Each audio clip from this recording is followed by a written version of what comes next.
Good. Oh shoot. Technical difficulties, folks. Technical difficulties. It wasn't just everybody. You know what? Give me a quick.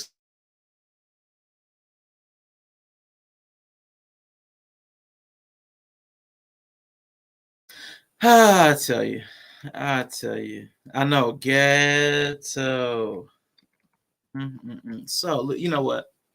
We're trying something new today. So good morning, good afternoon, and good evening. Welcome to Critically Drinking.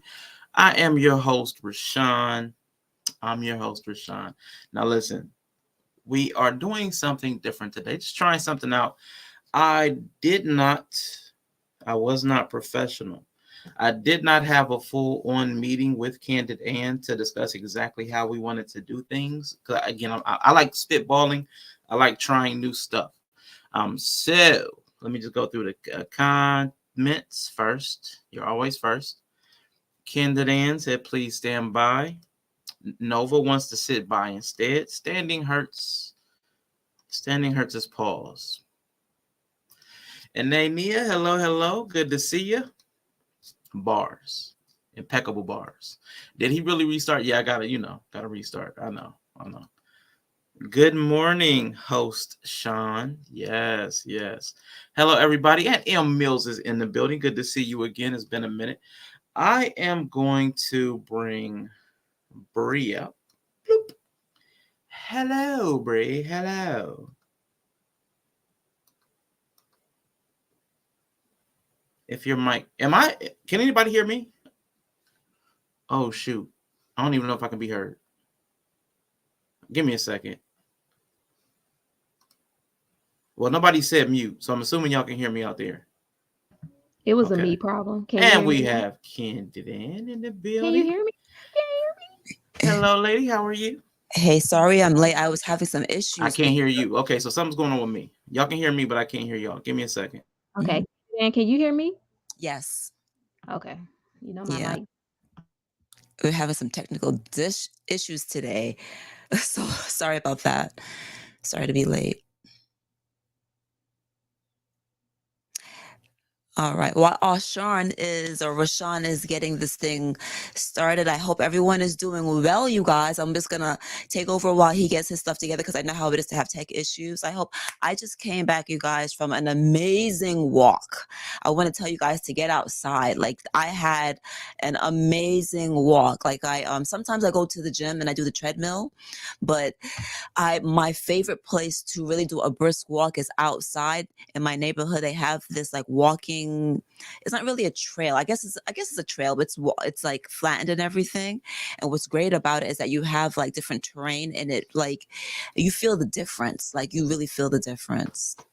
So, are you all good, Arshawn? Can you hear us? I can hear you all now. Hello, 100 watts. Hello, Truth. Thank you for y'all's patience. No twerking drop. No twerking. This is very kind of impromptu. Definitely. Emma G. Who's Emma G? Am I tripping? OMG. Oh my God. Lord, I gotta be teaching. Ooh, I like it when this happens because it always happens. It happens to me, so I'm happy when it happens to me. I don't have my sound alert, so I gotta say "woo child" to get on myself. Yeah. So hello everybody. I'm actually glad that we're all here. So me and Candid did not have a pre-meeting. This is very unprofessional on my part. So any awkwardness, y'all, I want to apologize for not holding myself to my own standard. But I did prepare on my side what I wanted to do if you ladies were up to it. And we'll have a meeting afterward to see where, Candid since I'm putting your name on this. And where we do have a meeting under your name, how you wanted it to go, how you wanted it to flow, all of that good stuff. But today, I wanted to see if you ladies wanted to just have a conversation based on something we've already had a discussion about, or I have like some questions like to start us off about just random ideas and topics. So do either of you have something that's burning on your mind? Or if nothing else, may I say, I am so thankful for the one subscriber that I lost.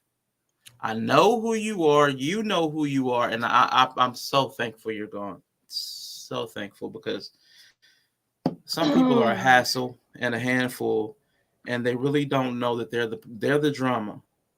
They're the drama. So I just want to start by getting that off my chest. Thank you. Oh Thank you. Mm. wow. I'm not gonna say nothing because well, that's great. Congratulations for your loss. Yeah. Some people just don't be knowing. They don't know it's them. It's like, yo, Yeah. Yeah. Do You you just feel let them go. unburdened? I guess what you're expressing to Yeah. me is that you feel unburdened. so unburdened, so thankful. Like I didn't have to put Mhm. any of the labor to remove them from the atmosphere. They removed Hmm. themselves with their Okay. amazing discernment. I'm so thankful. Hmm. Okay. So thankful. So I just wanted to A say win is a that. And win. Is that what the people are saying? A win is a win. That's what the yeah, young folks are saying. yeah, people like getting weird.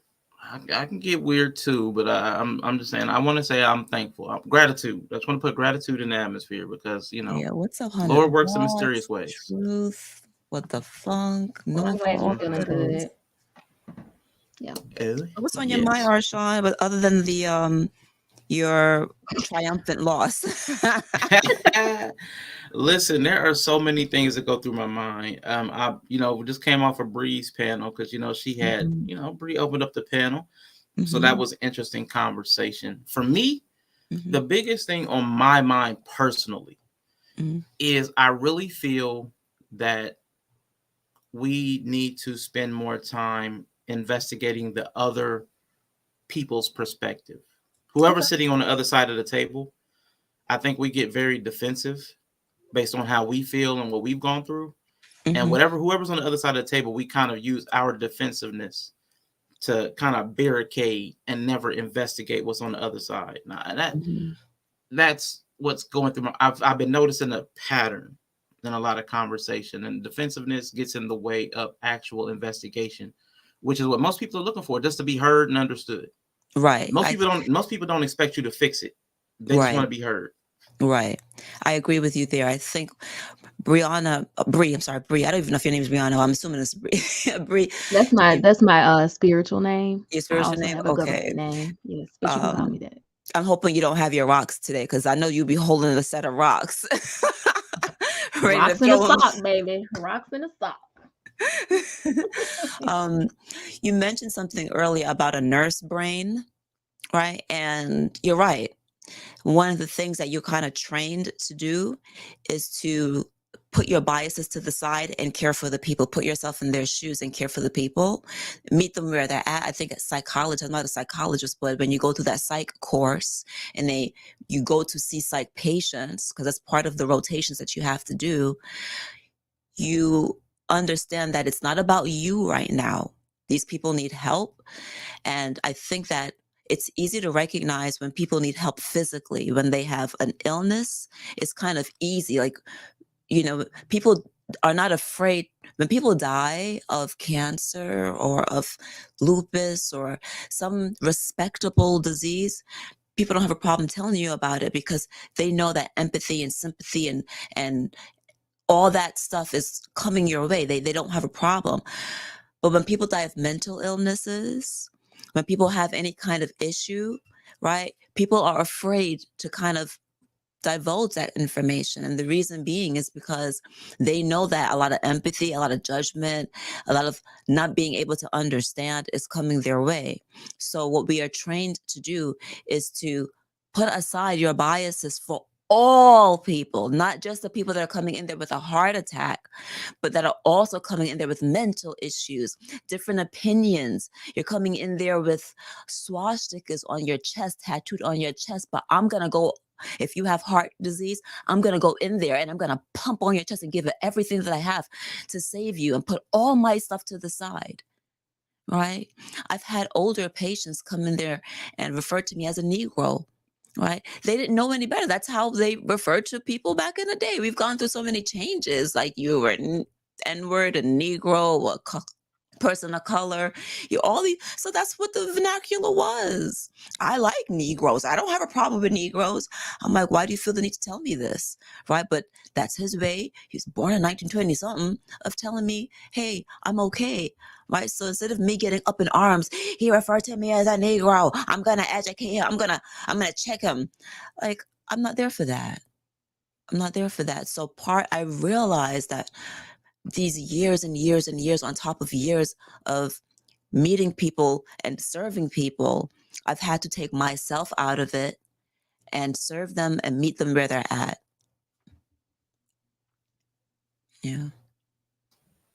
No, I agree. I like when I hear you and Bree talk. I like the nurse brain aspect. The way you guys break down situations is totally different than I say us as civilians do. But other than me, and hello, Ty Libra. Hello, hello. Good evening. Good morning. Good 1920s was my afternoon. base.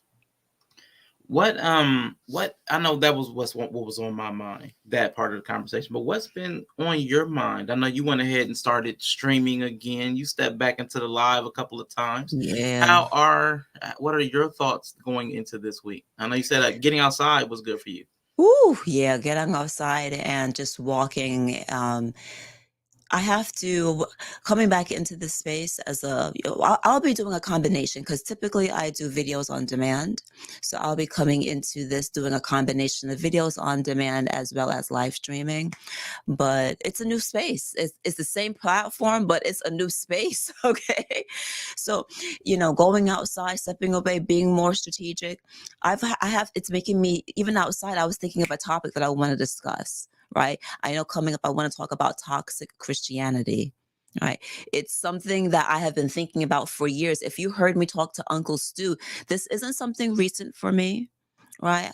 If you heard me speaking to Uncle Stu, I told him I like God, but I don't like his people. Something to like, I have no issue with God, but his people, like, they drain me.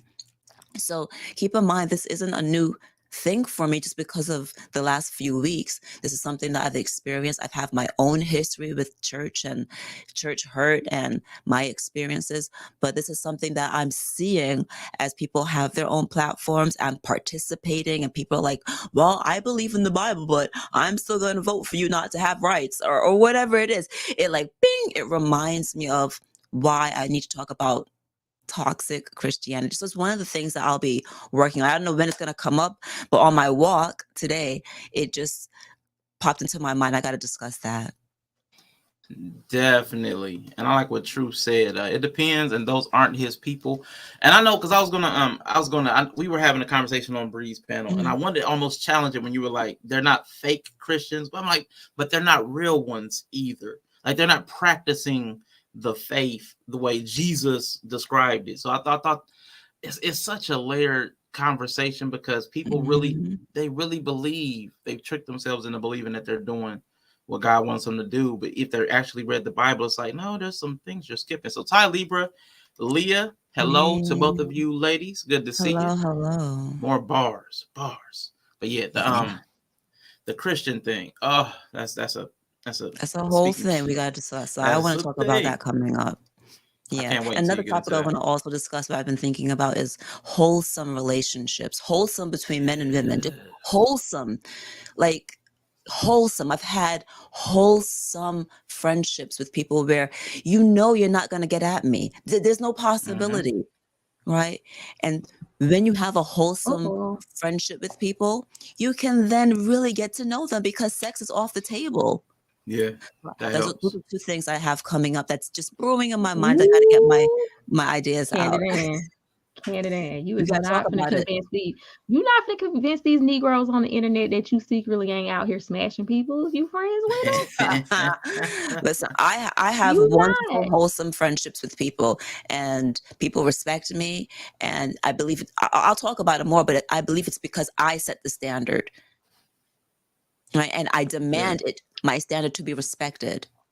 I'm not So there's responsibility. If I say I want a wholesome relationship with somebody, I have responsibility, and I'll discuss that. I'll lay it out and I'll talk about it, hey, in future live streams. I hope you guys will, if you're able to join in on, whenever I available to figure it out and get it all done. But yeah, we got to talk about it. We got to have, because men have value. Why are we over here flirting around and playing games and doing surface level shit when men have so much deeper thoughts and ideas? And if we can't have wholesome friendships, we got to have them.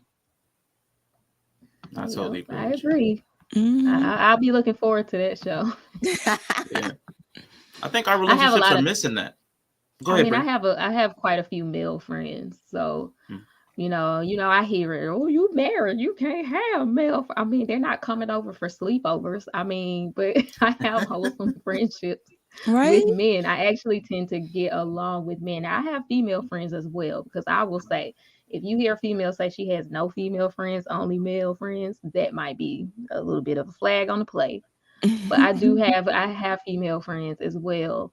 So, I know that you can have friends of the opposite sex, and my male friendships bring a lot of value to my life. And I don't, but I know that's hard for people to believe, and it's just always funny. So once again, the things I have observed as the friend of men, the platonic friend of men, is hilarious. So the day we get to talk about that, I'm just giggling thinking about it. So yeah.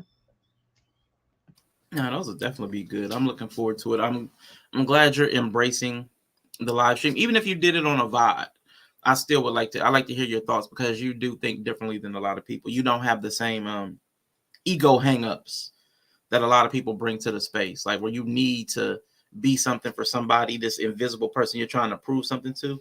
So that's something I really respect about you. So I'm looking forward to it. Either way you do it, I'm definitely looking forward to it. I want to what's good, gang? Yella in the building. Man, you better still be over there streaming, man, because the people was in there. It was popping in there. Up in there. Whatever works. And if your spouse is okay with that, then y'all be great. But me and the woman I choose to give my last name to, not an option of the opposite sex. Yeah, everybody gets to make their own choice. That's a very loaded sentence, though. That's what this is like what me and Reckless like to talk with, the loaded language. That's a lot of loaded language in that one sentence. So which part is loaded? Me and the woman I choose to give my last name to, it's not an option. Like, it's not that there's anything inherently wrong with the sentence. It's just a loaded sentence. And when I listen to people talk and I read what people say, I can learn a lot about your worldview based on the language you choose. And it's just, I could just read that sentence and be like, which you would agree with. He's Christian. He probably has a traditional mindset. He has a traditional model. So I'm not saying that it's bad or it's not loaded bad. Yeah.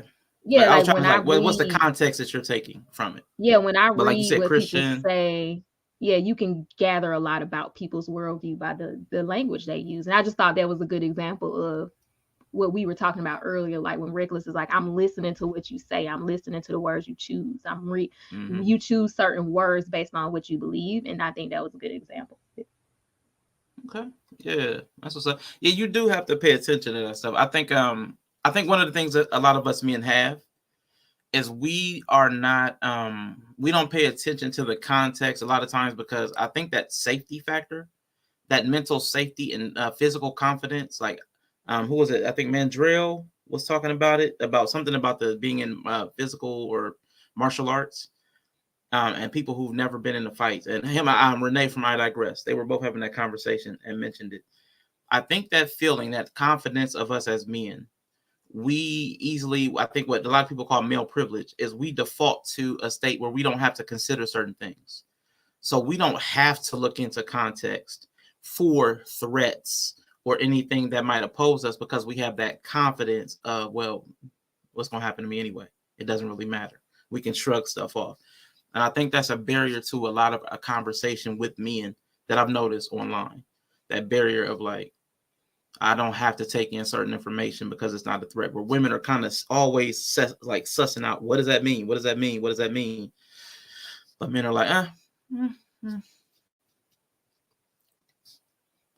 She is correct. I make sure my lifestyle, my words, and my behavior reflect my faith. You try to look, you seek congruence. Yeah. You want everything to align, which is I don't mind that. It is what it is. Yeah. I don't know I if I don't know agree if I with agree that with one. that one. Either Which one? myself or truth. Which one? Yeah, or me, or Brick. There's four ones out here. There's four ones. But yeah, it's an interesting thing. Why do y'all think we have such a hard time with the platonic relationships? Why do we struggle on that aspect? There's so many reasons why. For one, most people are insecure, so they're looking for some kind of validation, right? So women dress provocatively, they flirt, they want favors, they want someone to come fix their car, they want to manipulate, they want someone to come, do some work in their house. And so they manipulate their sexuality in order to get something out of it, to get money, to get their lights paid, to get their rent paid, to get something fixed, you know. So there's a variety of different reasons. I'm just naming off the top of my head a few, right? And so when that happens, you are playing with fire, because if you're utilizing this man and utilizing your sexuality to get something done, you got to know that people want to be paid upon services, right? People want to be paid upon services. Nobody wants to be used. So if you're flirting around with the idea, you got to expect that someone's going to flirt back. It's going to lead to something, right? But if you set the standard that when I see you, I am dressed, right? From here, my to my feet, like this is how I come to you. I'm coming to you to hang out, to go to a movie, to do whatever, and this is how I come, dressed. Like I'm not sexy, I'm not, no cleavage is out, none of that nonsense. I am fully dressed so that we can have a nice conversation. We can go to a play, we can do this, we can do that, have fun, talk about our moms, talk about our difficulties, talk about what we learned, our job, exchange ideas, exchange all kinds of whatever it is. She's got like the blurred community and have fun exploring these different things in our lives. But you have to set the standard. So I'm talking about women because I'm a woman.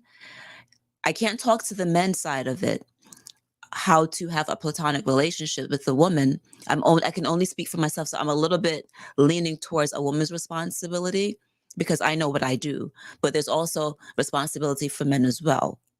I'm just speaking about the things that I do. I will say that I think in order people don't you have to have a lot of respect to have a platonic friendship, first of all. Um I don't think most people who seek relationships, romantic or friendship, do it um with seeing the humanity in the person. I think most people are very transactional and most people objectify each other.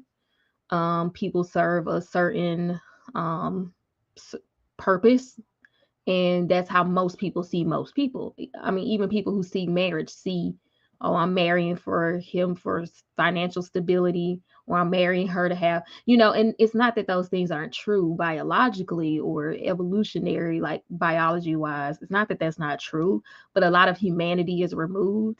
I was listening to a man on TikTok talk about, well, if you're gonna want to you're going to want to sleep with your wife, you should, the days leading up to it, you should like start to do stuff and try to help her around the house and talk to her so that she'll be more likely to sleep with you. And it's like, while that's true, you could just, like actually enjoy her as a human, and then you can smash whenever. The fact that you have to prepare and treat her like a human so you can objectify her and get the thing you want is problematic. It's not that it's not true. So I don't think most people see the humanity in people. But outside of that, you have to respect that he is a man and you are a woman. So with my platonic friends, I have a very deep respect for that, which means I have certain boundaries in place because I don't, I don't underestimate human behavior. I'm okay with my male friends being attracted to me. I don't need to know it. You don't need to tell me. But it's just, I'm a woman, you're a man. It's like, it's just, I know that, right? So, it's not, I'm very comfortable in it. I don't want, once again, we're not having no Netflix movie nights. I'll do that with my husband or maybe a girlfriend. We're not going to be going out for, brunch. My male friendships play out differently than my female friendships for sure. But I game a lot, so it's like my hobbies are a lot of male, it's male adjacent. So I just have run across really cool people who I've met along the way that I'm friends with, but I keep firm boundaries. And if at any point my husband had a problem with them, then it wouldn't be an issue. I would get rid of them. But my husband, you know, he's very secure in that way. I couldn't have married a man who wouldn't be okay with me having male friends. Um, anyway. So I think because of that, that's also another part of it. If you know that that's important for you to maintain platonic friendships that have brought value to you, make sure you get a partner who's okay with that. And for me, once again, it's not a fact. It doesn't matter to me if they want to smash me. I accept that. It's not going to happen. So I mean, that's fine. It's like I have control over myself. So I know we're not going to smash. And as long as they're willing to respect my boundaries, not talk about it, actually bring value to the friendship, not just hover around waiting. If you bring value, I bring value to you. You respect my boundaries. We understand and respect our humanity, then we can be friends. I don't have a problem with it, and respect my husband, obviously. But you got one time. Y'all see how I be blocking people on my channel? You can't even really come in my chat and say nothing too much. Yep. So yes, that's truth. Just out of curiosity, do you belong to the Church of Christ? Because you said something when I was in the world, and I'll talk about that later, but it's kind of language that I'm familiar with when I was back in a particular church. They used to talk about the world compared to in the kingdom. It was like, I'm just curious. Now, let me ask you guys, you ladies, another question. Do you find it easier to foster and create new friendships, relationships with men or women? Because of course, I hear a lot about women and competition and but I don't know how true that is, because we also talk about like sister code and things like that. So as far as how that works in real life with real women, what are the gender dynamics as far as being able to relate? Ooh, Candidly Candyman's speaking. laughing. I'm laughing. I think women are very needy. It's like the Saturday Night Live skit I shared. Get a straight male friend. Like it's like the gay guy was like, get a straight male friend. They're low emotional toll. Like they just be chilling. They not gonna really. They're not doing the most. So I find male friendships because of where I am in my life. I have kids. I have a husband. I do a lot. Female friendships are hard for me to maintain because I find that it's a lot of activity. It's like, we're going on a trip. Let's go to brunch. Let's go here. And I'm like, girl, I ain't got. But my male friends, we just be like, you want to hop on Call of Duty? Bet. If I hit you up, it's just like, it's so easy. They just be like, yeah, where you at? This is where I'm at. Okay, well, let's hop on Call of Duty. Let's play Overwatch. It's so chill. I just, so for me, it's easier because once again, my habits that I partake in every day are already very much so male adjacent. So it's easier for me with men. For me, it's easier with people that don't have children. I'm not gonna lie. Yeah, because I don't have kids. And so I'm like, I know you love your kids, whatever, but I typically don't want to hang around your kids. And it's not because you don't have awesome kids. It's because I'm a grown adult and I like adult conversations. I like adult activity. So when my friends start having children, I tend to veer away from hanging out with them as much. I'm still hang out, but as much, because the conversation always circles back to, like, you forget that you're an adult and everything is about the children all the time, and I can't relate to all the things that you're talking about. So I'm just kind of there listening to what you're telling me, and it's not fulfilling for me. So for me, it's just people that I have friends with, a lot of different people.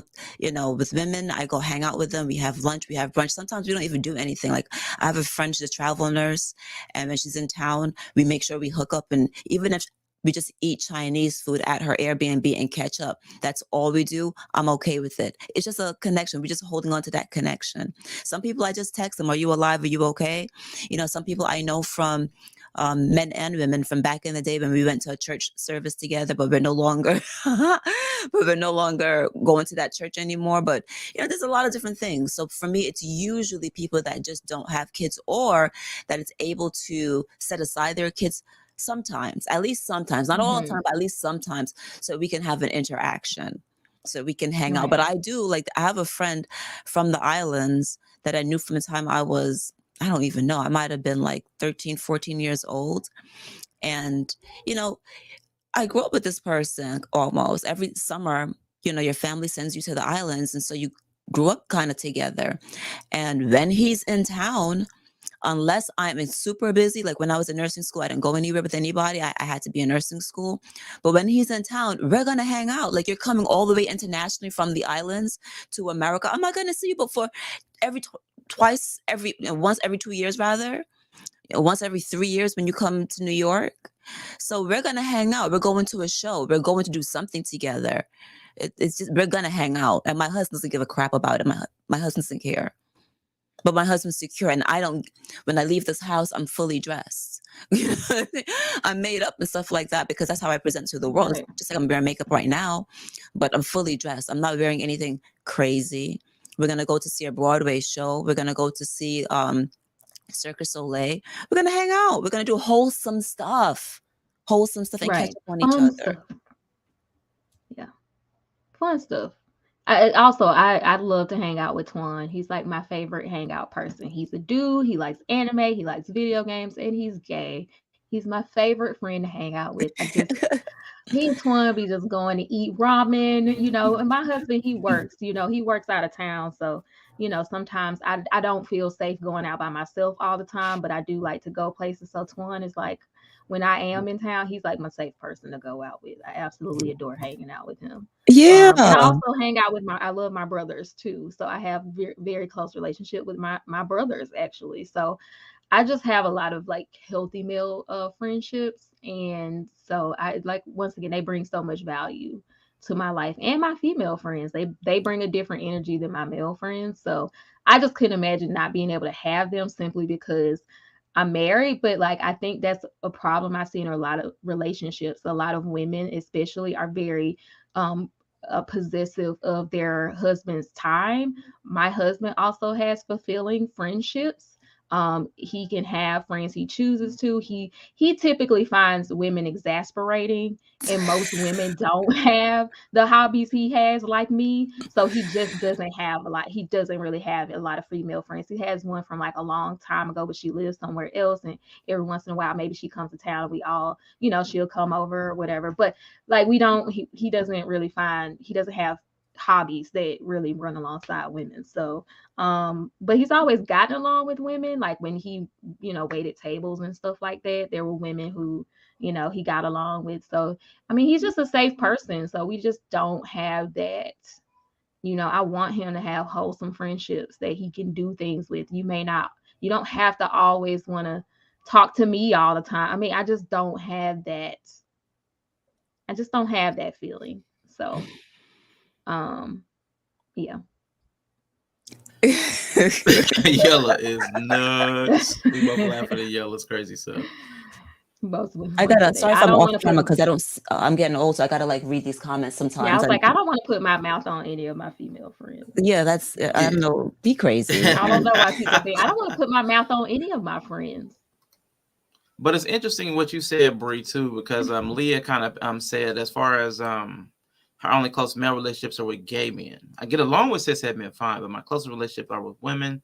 But I think I guess, like, I don't even know what to call it.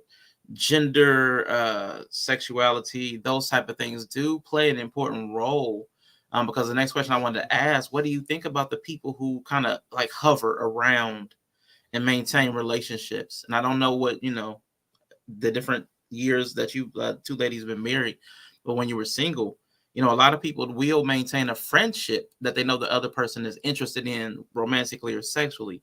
What do you think about that, in as far as when it comes to friendship? Is that Is that like, I know it's like Mm, unethical, but like, what do you think about that as far as your opinion of that, doing that kind of Like I thing? think like, Brie said, you gotta have boundaries. Like yeah, your standards are going to be apparent. I Mm-hmm. am so like, first of all, like might have said this, many times before. Like, there's not many people that get access to me. Mm-hmm. I can count on one hand with fingers missing how many people have access to me like that in the history of my 47 years, right? So I have a standard that is going to be respected. There's no ifs, ands, or buts about it. So I just feel like this is all about like I said, I'm only speaking from the woman's perspective. If a man wants to speak on a man's perspective for what men need to do, that's fine. But from a woman, I have my standards, and you're not touching me, you're not getting at me, you're not flirting with me. Otherwise, I'm going to remove myself from that situation. I'm not going to, like, I don't feel facts. pressure. Some people feel pressure to answer their phone when the fucking thing rings. When the thing rings, I don't feel pressure to answer that thing. There's nothing like, if I don't want to talk to you, I don't feel the pressure to. I don't, yeah, with Right, so you got what? And I already said, after this, like, God forbid something happens to my husband, I don't want to be in a relationship again. I feel that love owes me nothing. Love owes me nothing. So I'm okay. I'm okay. I don't feel the need. yeah, Like, you never know. I know, like, Lord knows, you never know what's going to happen, right? So I understand that, but I would not be actively looking to enter another relationship. I'm okay. I feel love owes me nothing. I've been treated well. I've been loved. I've been respected. I've been cared for. Like, all the wonderful things that a relationship can offer, I've right. experienced this. So I don't feel the need to go out there and search for another man. Yeah. Same. I mean, I'm very secure and capable, so I'm not a monkey brancher.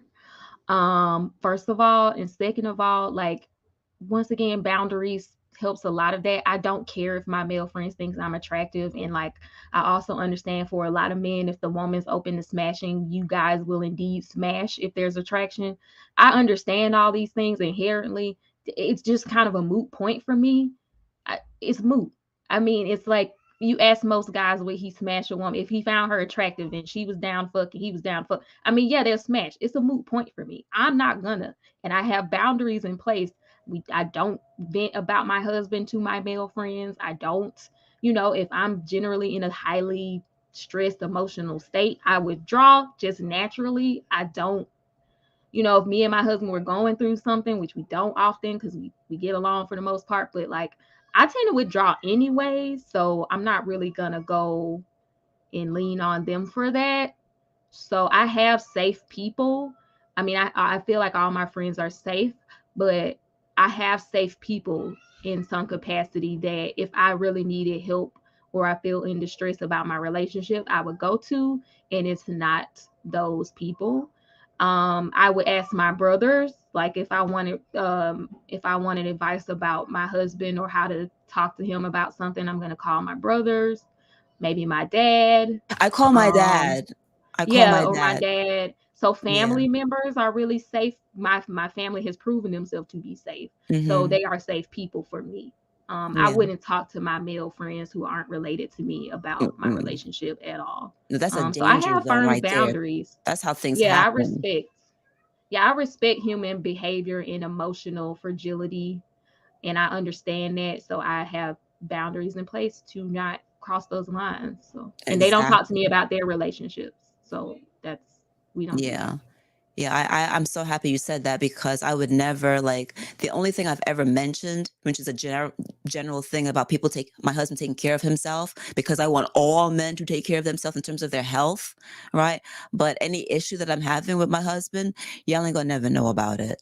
I'll talk to my dad. I'll talk to maybe there's two cousins of mine, Juliana and my cousin Wendy, that I might talk to, but I know they're going to give me honest feedback. They're both married. They both have marriages that are over 20 years long, that I respect, and that I see the dynamics that I admire. But I would never come on here like talking to people about some man and divulging how my husband did whatever, right? But I do want to answer 100 Watts. He said something about, like, God forbid I lose my husband. You can't just go being alone. Yes, I could. Why can't I? Aren't you alone right now? Aren't you? I mean, I don't know what you're doing right now, but why can't I be alone? Like, He added on to that underneath. So if you oh, read did the rest, he he? kind of clarified. Yeah, there you go. But that's the point. We have But that's friends. yeah, We have I have friends. interactions with other people, so I would involve myself. Like you are okay, listen, I'm not going to deny that I'm going to miss my marital relationship, right? So there is going to be a hole that my life is not the same. However, I would fill that in with activities, with hobbies, with relationships, with my other friends, with wholesome friendships where I feel safe. I would maybe I would start babysitting other people's kids, so that, Right. That's like, actually smart and why useful. not? So I can have Dog that sitting, time and traveling. just involve myself. Like there's so many things that you can do. Like I don't, and I'll buy a damn rose if it gets that difficult. I'll buy a freaking rose, like for real, for real. Like, what is the issue here, right? If I feel like I need to like get off or whatever, I can do that by We'll myself. figure it out. We'll I'm gonna figure it out. figure it out. So there's so That many don't mean you got to different be in a things that you can relationship. I do, mean, communities that you can join. There's so much stuff that you can do. Like I feel like we got to open our minds up to like there's more to life. And like I said, I say all of that knowing that I'm gonna miss my husband. God forbid right. he would have passed away. Right? I honor that. So you're not wrong. You're not wrong. I'm just saying that I would not actively be out there trying to be on a dating app or trying to find anybody. I wouldn't. I'm not closed off. I'm 99.99999% closed off to it. But there's a small possibility that I understand that, you make plans and God got their own God got his own plans. So I understand that. Life has its own plans for you. So I respect that. And real quick, I just want to acknowledge Alonzo Hall, the All-Star Advisor, OG Yeah. Patrice, Mr. He Said. I don't think I got to speak y'all's names out. Ty Libra, I think I got Ty Libra and Leah. Yeah, I did. And I said, good to see you. I was dropping bars. I remember that. Okay, my bad. Just wanted to greet No, the I was going to peeps. say the same thing. And I think when you value your partner not as just a avatar of a man, like my husband is a unique self. Like he's a unique person. He can't be replaced. If he passed, like I'm gonna miss him always. There's nobody else like him. He's him. So I just can't, I don't see it that way, even myself. My mom got divorced and never got remarried, and she be living her best life. She be on the land, she be gardening, she got chickens, animals, she babysit all the grandkids, she living her best life. I mean, she's just found ways to occupy herself, and she's never felt like, oh, I'm missing out by being married. I got so much peace. Like she's fine. She's doing well. So I mean, I also would not be pressed to be in another relationship at all. And that's a Yeah, good every point, though, once in a Watts. while. I'll get a Yeah, I rose. What's wrong with a mean, rose? I can't get a rose. Now, a some rose, and people, if I really, have a need for touch. Some people's oh, we need not, for touch is we the wrong like, people. We don't. yeah, Yeah. yeah. I don't. Yeah, Yeah, we because I know not. some people who deal with some It's a messed neck up on. I like that. situations just to have somebody close. So I think Yeah, that somebody sounds who's like irritating. their what I call affection language. They call it the love language, but their affection Mm-hmm. language, if Mm-hmm. their preeminent one is physical touch, I've seen people stay in some jacked up situations just to have somebody lay in the bed next to them, They or better get a for dog. the dog won't do all that. The dog won't. They The can rub dog the won't do dog all and that. release See, oxytocin, though. that's the Now, but sometimes problem they want though, to be because rubbed.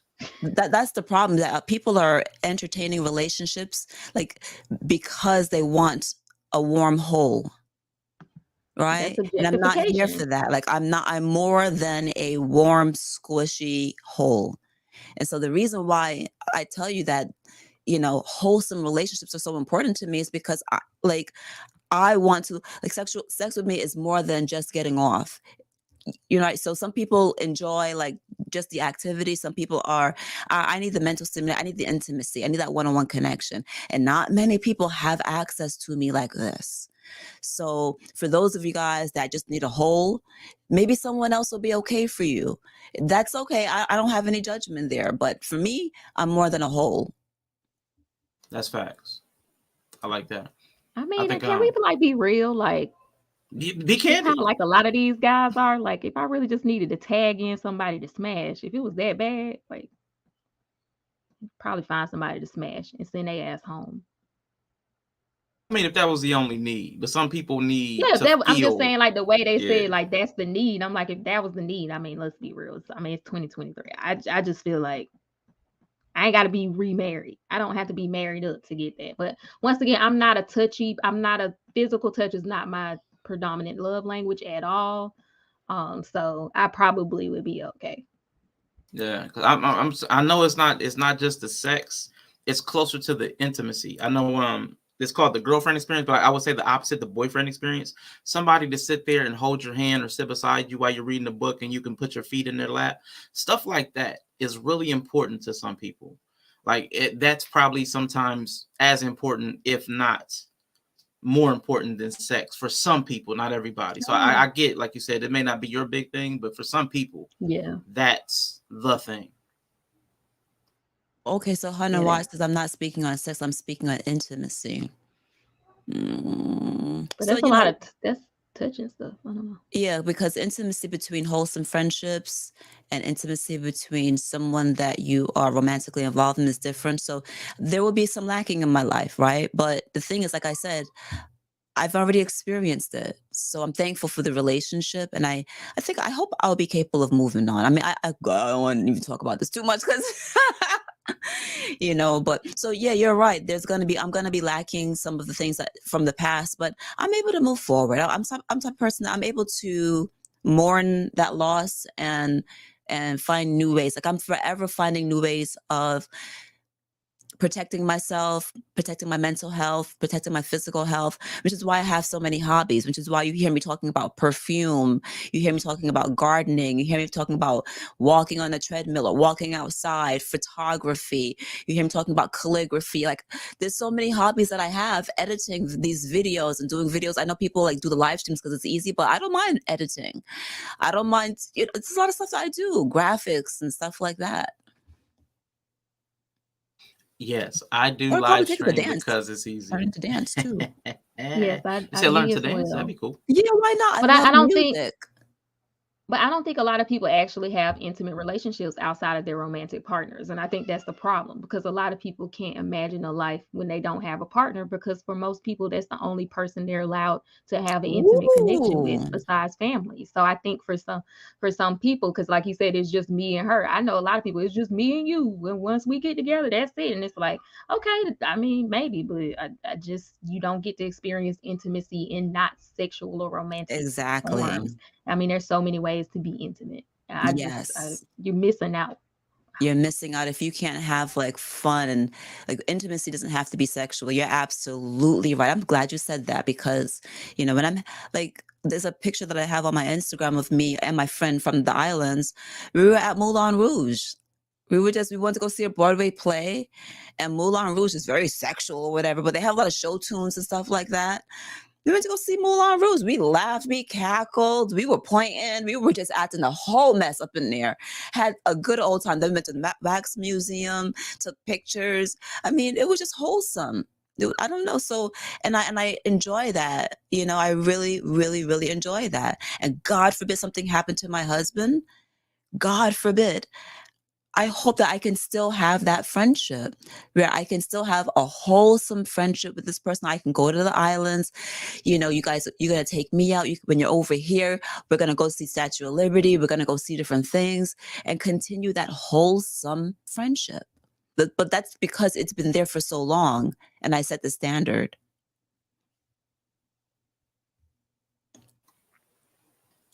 I definitely agree. I wanted to ask Bree a question. I don't want to take it away from the intimacy thing because I think that's really important.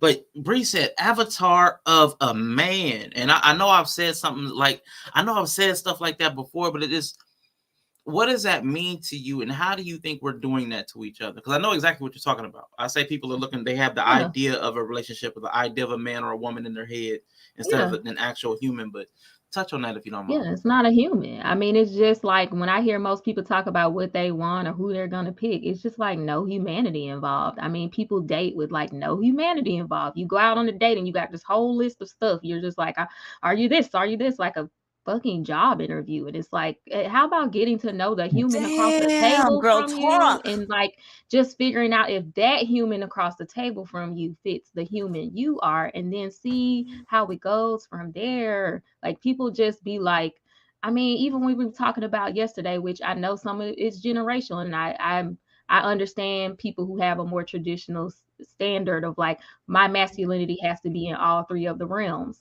but like even me, like if I come and say, well, I don't mind him having a little bit more expressive freedom. I'm looking at the human he is. And that's all that matters to me is the human he is, what I'm attracted to, what I like. He doesn't have to be anything, if he's not what I want, then he's not for me. I don't have to dehumanize him. And it's just like, I don't know. I've just never dated from that place. I guess because even though I knew that maybe I wanted to get married, I just didn't bring all that weight to when I dated. I just wanted to get to know the human.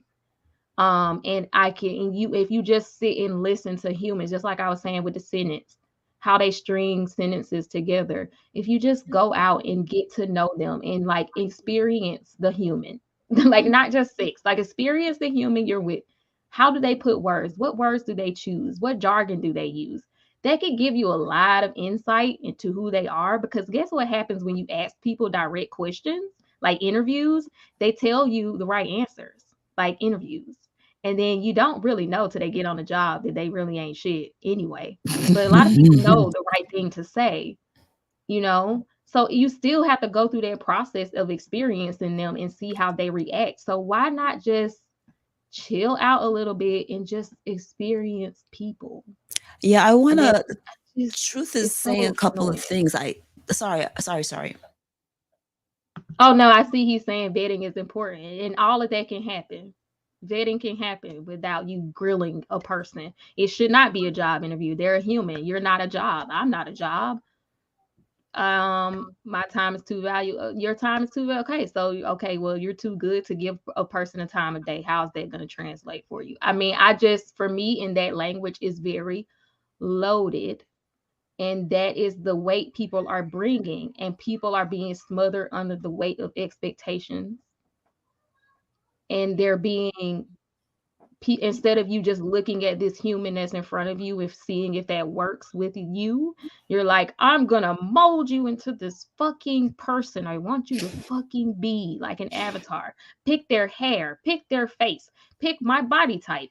What type do you want me to be? It's like a video game, and it's like, just like, some people just gonna be ain't shit, and like if you actually take time to talk to them and experience them, you can figure it out, and you can just let them go their way. So I 100% agree. And if there's anything I don't know truth 100%. I hear little things, and so the only thing I can say is even though I know that you are a Christian, I believe you are waiting to have you're celibate right now. From what I understand, please correct me if I'm wrong. I would say this: I've been with my husband for 25 years. Okay, 25 years, married for over 17, approaching 18 in a few months. Bree has been married with her husband for how many years? 7, but I've known him since I was 19. Okay, so these are two women that are telling you, not you in particular, right? You including, but telling you the importance of not what do you do?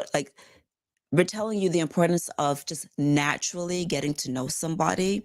And in that natural progression, you're going to learn all the things. All that vetting is still going to take place because you have your standards.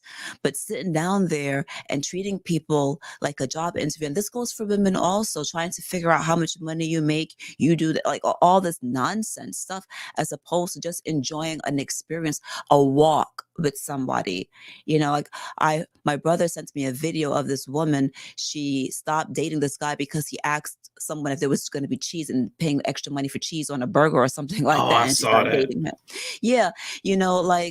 Get to know someone. Like all this, I think not only such sex not be involved, but also maybe expensive restaurants might not be a good thing. For some people, I guess that's your lifestyle. If you both have a lot of money and it's okay and it doesn't seem, but like some of these expectations, let us just take all that stuff away and go on a bike ride together. Let's just do some fun stuff. Let's just go to the wax museum together. Just some fun stuff to get, and that vetting is going to happen naturally. Right. It does. Because I mean, for watching most of that everything you stuff, do. that you ask people directly, you can figure out some of that by through conversation. I don't need somebody to tell me how much they make a year.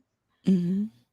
Like as you get to know someone and you like are around them, you can kind of start to get an idea.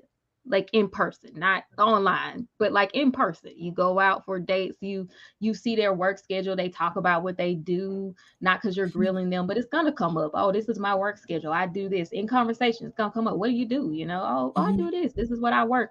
You'll start to pick up on some of that stuff. You don't have to Mhm. ask someone directly, like, what do you do? Political leanings. I mean, you'll know. If are they a Christian, you'll know. I mean, it's I Mhm. just even talking to people online, you could deduce a lot from just talking to people. So I just don't feel like some of that, like, oh, what do you bring to the table? I mean, it's like, do you come with benefits? Like, where my 401k at and my short term disability? Like, what the fuck? It's just weird.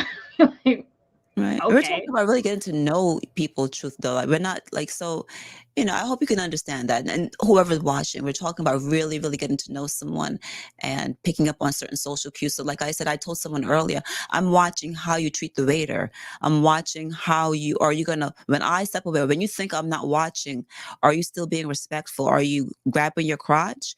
Are you looking at other women's behinds? What are you doing? I'm watching, I'm taking all this as information. I'm watching your character and I'm trying my best to make a judgment on who this person is.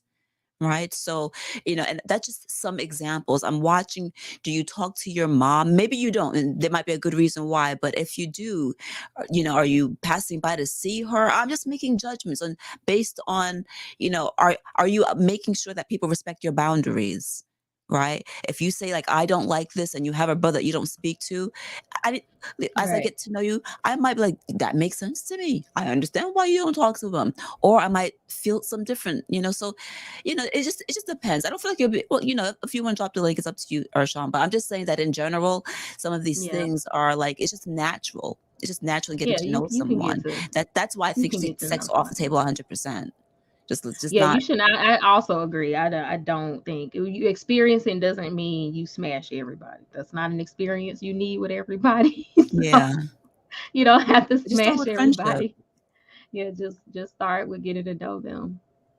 I Oh, definitely, send me Yeah. prayers. 100 watts. I've been thinking about you. Yeah. If you have questions, I worked in the cardiothoracic ICU. I worked in post-cath lab. If you have questions about stuff, you're welcome to hit me up in the Discord. I'm available.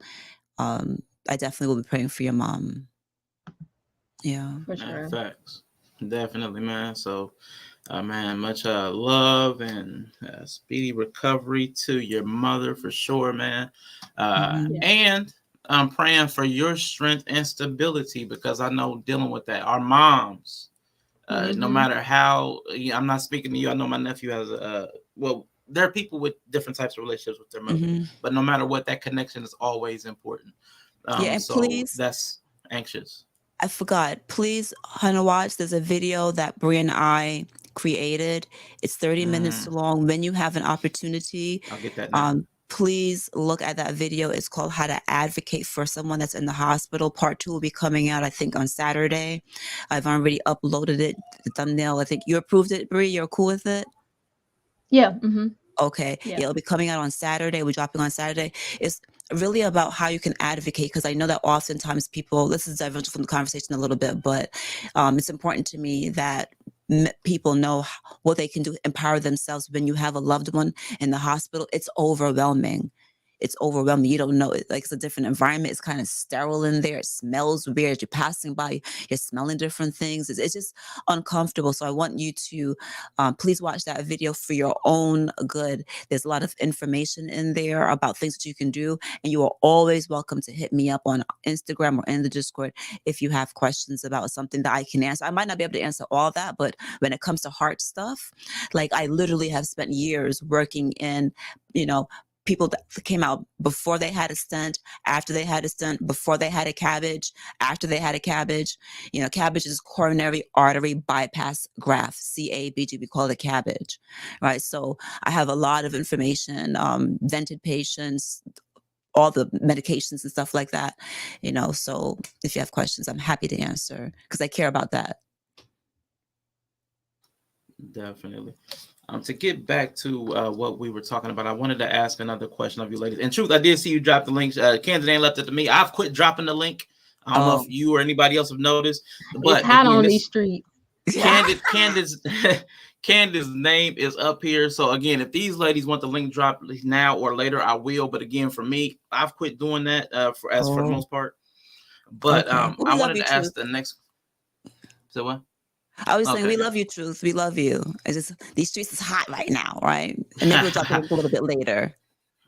Or maybe we'll Yeah, send it yeah. to you in Instagram later or something like that. I don't know. I'm trying to figure this thing out. Yeah. So, what does intimacy look like in friendships? Because we talked a little bit about friendships and friendships kind of filling a void. Like Watts had asked that question about the void left behind you lose an intimate partner. What does an intimacy in your friendships look like? Because I don't know that many people know what's expected of a friendship the same way they don't know what's expected of a relationship. And I know many men, there's stats out now as far as how bad the friendship rate has gotten for men Mm. specifically. I think it's 25% of men have 6 or fewer friends, close friends, and I Oh. think it's 15% have 3 or fewer. Like, Mm. so I mean there's a large percentage Jesus that do not Christ. have a lot of friendships at all. And I would say I'm one of those people. I don't have a lot of close friendships. I cut a lot of people off for whatever different reasons. Sometimes I was Hmm. going through a lot of stuff and I just didn't want to share that path with friends, and it shut people out. Hmm. And then there's other people I just, as I got older, I decided where my energy and time was poured into. So I mean the filtration system, a lot of people we just sorted each other out, sorted Mhm. friendships. But what do you ladies think about what does intimacy look like in friendships, platonic friendships?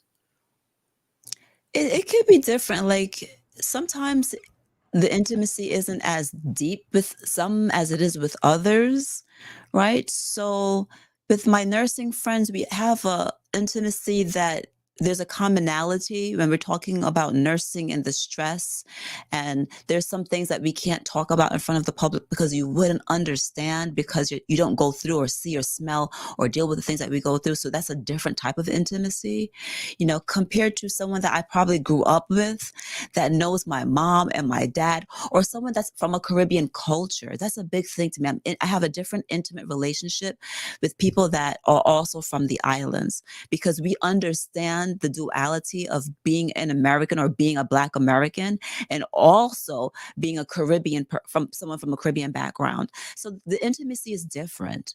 And it really, and that's okay. That's why I enjoy the variety of these friendships. Sometimes it's just like I've met people that I have, like I said, hobbies, photography. That ain't got nothing to do with nothing besides the fact that we love photographs together, and so we're able to share those ideas with one another. So the intimacy sometimes it's not as serious. Like when we say intimacy, it's not like this, sometimes it's just a commonality. The intimacy is just it just varies. There's nuances to it, but I still take away something from those people, and I hope that they also take away something from me as we explore hobbies together, explore figuring out how to deal with Americans compared to Caribbeans and all these different things. Yeah. What about you, Brie? Um, there's different types of intimacy. Hmm. There's physical, which I don't really share with my friends like that. I'm not a touchy feely person anyway. So that's for my husband. But like emotional, intellectual, spiritual. I mean, like I know me and Two Chopsticks, who that's his online name.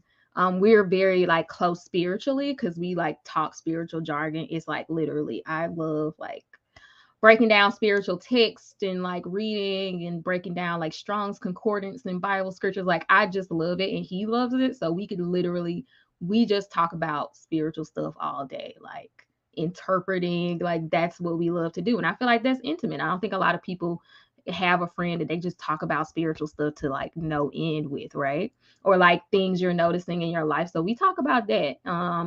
I have some friends who are going through things. I have one friend who is currently locked up. That's a very intimate friendship because I'm helping him. I'm there in his most vulnerable and terrible moment in his life. Like, and so I've taken a role in helping him. And he talks to me and he tells me things that some people don't even know. He's there. They don't know the situation. They don't know what's going on. And I know like everything about it. And so that's intimacy. That's a level of trust and vulnerability. And he's trusting me with, handling a lot of things that he doesn't even trust some family members with. My brother in the hospital. I mean, I'm there.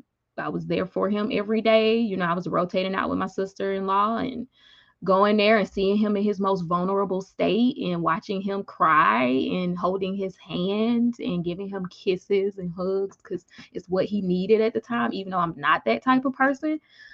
I've watched grown men cry in this like hospital room lately, like my brother and my dad. And so I think that's like intimacy, seeing people in their vulnerable state. And my husband's also been in those states. I mean, he's my romantic partner, but you hear men say that they don't have they're not able to be vulnerable with their partners. And like, I respect the fact that there's some things that only men will understand. He has a relationship with his dad and even my own brothers, and they talk. So maybe, yeah, he's vulnerable with them in a different way, and I respect that. But I feel like he also just tells me what's on his mind. Like if he's really stressed out and stuff, he tells me that, how can I help? And I asked, how can I help? How can I help? What can I do to make things better for you? Which I learned from Coco Melon. Because I tell my kids to say that. And so it's a song on Coco Melon. And What's so we Coco were like, Melon? Is that a it's children's like thing? this little kids show and they like have songs. But I Mhm. love that. Like, how can I help? What can I do to make things better for you? And like we say that in my house like all the time now because of that song. But I feel like all of that is intimacy. And these people that I'm doing this for, like, I don't have a lot of friends. Like, and even some other friends, they're more specific, like some gaming buddies and stuff. No, I'm not doing all that for my gaming buddies, right? And like you meet people on the job who you're cool with and you're not doing all that. So yeah, these are like my brothers basically, that I'm willing to do that stuff for. And my husband would say, of course, what else would you be doing? Like, so I just feel like I have a small circle, but the people that are really close and safe people, I will show up for you, and I feel like that's intimacy. I like that. No, that's definitely true. Out of out of this space that we find ourselves in, this online space, I've heard people credit it for bringing people new connections, new friendships, even new romantic relationships. What do you believe the quality of intimate relationships are through these screens here? Do you think we're actually forging true connections? People that we have no proximity to and no true accountability to? Or are we kind of like settling for a version of it out of that thing we talked about earlier? Like, that void that Watts was talking about, and we're filling it with something that just feels, reasonably close. Well, I'm going to speak for myself, and I have to honestly say I have met some amazing people. If I had to think of all, if I have to think about all of the people that, I've shared panel space with, then the set of people that I'm about to talk about has been a small set, right? Has been a small set. But I'm telling you, some people have my real phone number, right? Not a lot, but some people do. Everyone knows that sex is always off the table. There's no relate. I make it emphatically clear. I'll play around and be like, okay, Arshawn, looking good today. But from me, I'm complimenting you because I'm secure and there's no sex ever, ever, ever. Bear looking kind of nice today, Arshawn. Okay, I see the fit yellow. Like it's all respectable or entertainment or being whatever. But I can honestly say I've met people on here that I consider close, like Okay. close. I've gotten friendships out of here, That's what's but up. it's not usually people that like it's been cultivated over time. It's not just me sharing a panel space or whatever. It's been something that's been cultivated over time, that's been respected.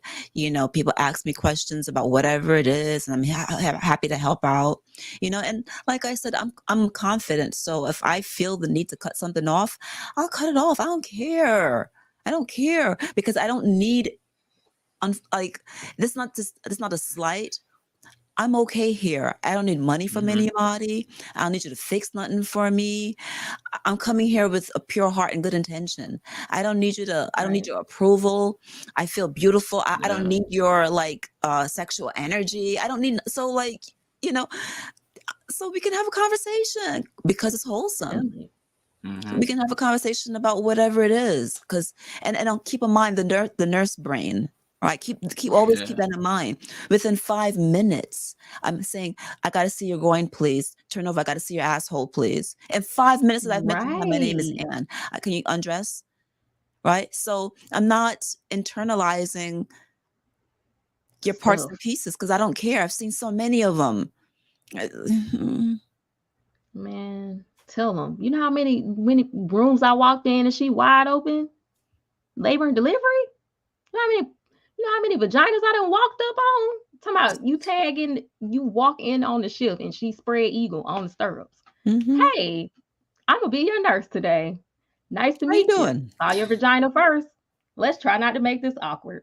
Mm-hmm. It's like Yeah, you got to keep that in mind who you're talking to. You know what I'm saying? Like, yeah. so I mean, same for me. I think I've made some connections, but because I have proximity friendships, like I have gaming buddies who I've been gaming with for like 7 or 8 years now. Like I have gaming buddies who I met playing Overwatch 1 who like knew when I was pregnant. They like know my kids' names, and I've never met these people in real life. So this is not weird to me. Since the Mm-hmm. time I was 14, I've always had like I've been in forums, I've been in like chat rooms, and so I've always had like people in my subculture that I vibed with, and Mm-hmm. they're friends from a distance. So for me, this is no different. I mean, I'm pretty good at knowing who Mm-hmm. I vibe with, I think, because of Yeah. that. Mm-hmm. But yeah, I've met some pretty cool people like the squad, like Yellow Crazy Ass, Rashawn Evil Ass, like Candid Ass, fellow nurse. I be He's vibing waiting. with y'all. Arshawn So waiting. He yeah. said, "What?" Did you Yeah, call you me know he evil? evil. Yeah. Evil? I just beat you to the punch.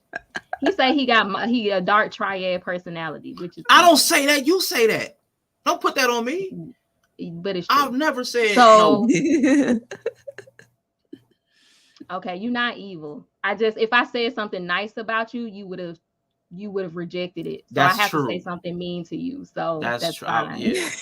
Okay, exactly. So, but no, I've met some cool people through here that I'm not gonna discount, like Nova, who we've never seen. I'm not gonna discount those connections just because they're like online. Y'all are like dope people and y'all do show up in a way that's appropriate to the medium that we have connected in. So I'm not gonna downplay y'all's the connection that we all have made. Yeah, and I'm gonna be myself too because, I'm gonna compliment people when I want to. Like people, we're so quick to be mean, and this is something that I do on the streets. I remember there's so many times in front of my husband. I remember I compliment so many people all the time on a variety of different things. So I remember I was at the supermarket one day and a guy was coming out. He was dressed like he had a bow tie on. It was a black guy, bow tie on. He had his jacket on, and I don't know if I was coming out of the supermarket. I don't know how I was dressed, but to him just looking so presentable, I was like, looking good, brother, looking good. He said, okay, thank you. Give that boost of energy. And I passed by, I didn't ask him his name. I didn't ask him what you're doing, where you're going. Just looking good, brother. Okay, looking good. That's just how I am. I remember being at the drugstore and this young guy, he had a really deep voice. And I was like, I asked this young teenage kid for some directions on where to get some hair products. I couldn't find it. And he was like, whatever it was just a wonderful voice. I said, you know what, young man? Have you ever thought about being in radio? You have an amazing voice. Like you really, really do. It's okay, thank you. But you got to inject positivity into people. It's not anything sexual. No, you It's gotta be just, happy. You gotta be happy to do that. And I'm but I sorry. am. I Most walk people around. I'm not mad at that's what I was anybody. like, I'm I'm happy. comfortable. If I see a guy in hoochie daddy shorts, I'm be like, I see you. I Hey, see you with them hoochie daddy shorts on. right? And then I'm gonna keep, I'm gonna Keep keep it going. moving. If I see a woman that's like dressed beautifully or whatever, I'm gonna, okay, sis, looking good, sis. I ain't trying to smash you. I'm straight, but I'm still gonna give you that Right, compliment because you took right. energy. I want you to feel good about yourself. There's also, I also compliment when I see. Just now, I was walking. If I see disabled people that are trying to make an effort to be active, and you have like a prosthetic or anything like that, I'm going to encourage you. Keep it up, looking good on the trail. I'm going to compliment you. Come on, keep it up. You got it. I don't know you. I don't have to have a conversation with you. I don't have to know all your ailments. All I see is that you're trying, and I want to inject some positivity into you, and I hope that you receive it. Go ahead. You got this. Keep it moving. That's it. We're such nurses. We're such nurses. It's hard. I realized, I guess this is why I became a nurse because I was able to do this more. I thought that I chose nursing. Maybe nursing chose me. I don't know. Yeah, and that's what I was gonna say because I saw earlier. Truth said some people feel the need to be involved in other people's life. I think for me, I'm always gonna be a healer. Like I'm always gonna look for ways to help people and heal people. Like that's always what I've done. Before I was a nurse, I was a volunteer. I was volunteering at hospitals when I was like 18, and I didn't even know I was gonna be a nurse yet. Like I volunteered at clinics. I volunteered. Like I just always wanted to like be be the change in the world. I was running the courthouses, protesting unfair bills. Like I've just always found a way to be involved. That is my purpose in life. Like my purpose is what it is. And nursing was just another way. So even though I'm not a nurse now, here I am still trying to find a way to be helpful. Like that's how I know that's my calling in life and that is my purpose. Like that's what I came into the world with. That's what I'm gonna leave the world with. It doesn't matter what else is going on. So Yeah, for me, I just don't want to see people hurt. So, I've been a foster mom, even though I don't have kids. I've been a foster mom for a few years because I remember listening to the radio, or no, actually, I was watching something came through, whether it was the news article or radio, whatever it was. You hear about these kids that want a home and they feel rejected. They feel like no one loves them. They feel broken. They feel damaged. And I always think, oh my God, like I can do something about that. Even though, so I've been blessed with a house, 3 acres of land, for 5 bedrooms, blah, blah, blah, whatever, who cares, right? But I think there's a safe space here. I can mhm. actually do something, not on a large scale. I wasn't a nurse at the time, but I can do something. Now, I don't want to adopt, but if somebody called me at that time and said, can you hold this person for the weekend? They don't have a place. I understand the emergency and people are just trying to be safe. So, Right.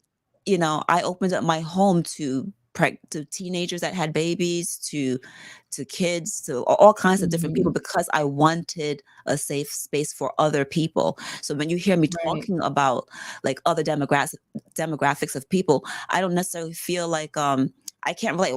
Why you gotta be a teenage mom? Why you did this? Why you did that?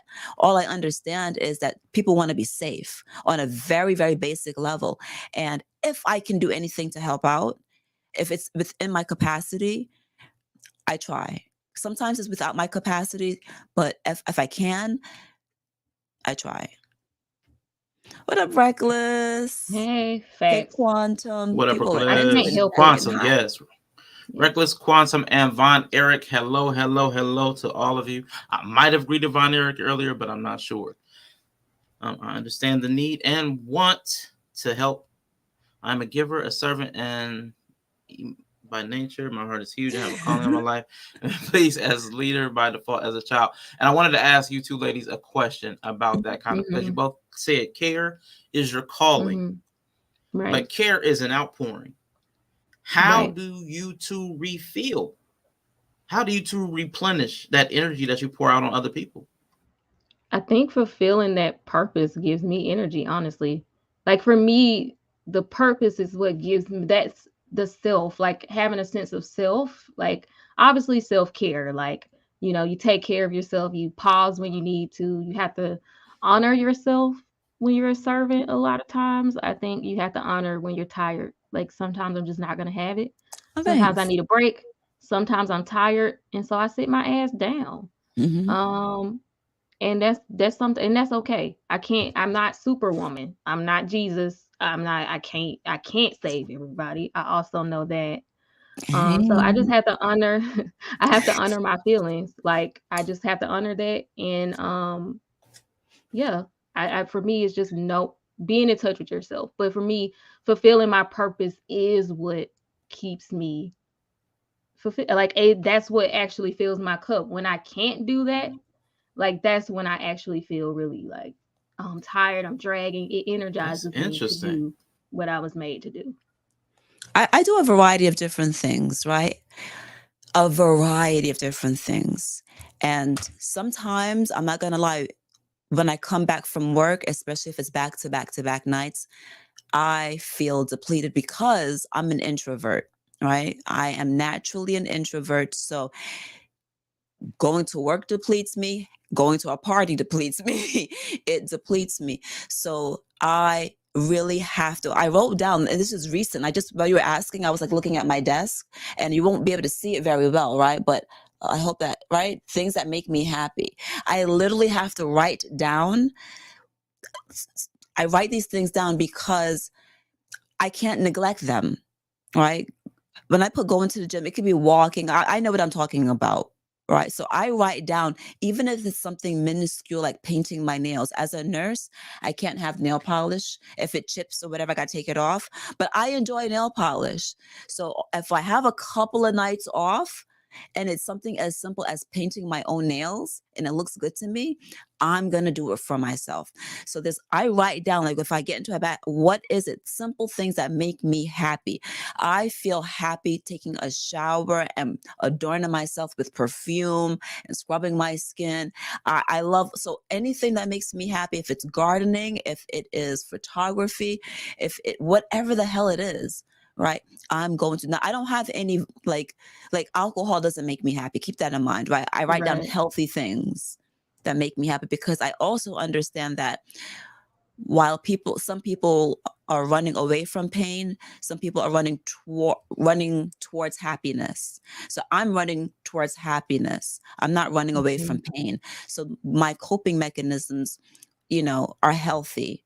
Right? I understand that Right. people smoke and drink and do drugs and have sex for unhealthy reasons. So when I write these Right. things down, right, I'm writing down healthy things that I do. And part of the things that I do also is I write down stuff. Like I literally write down like, okay, I want to have a topic on YouTube. How am I going to get that done? And I'll sit down and I write down. I have to talk about that.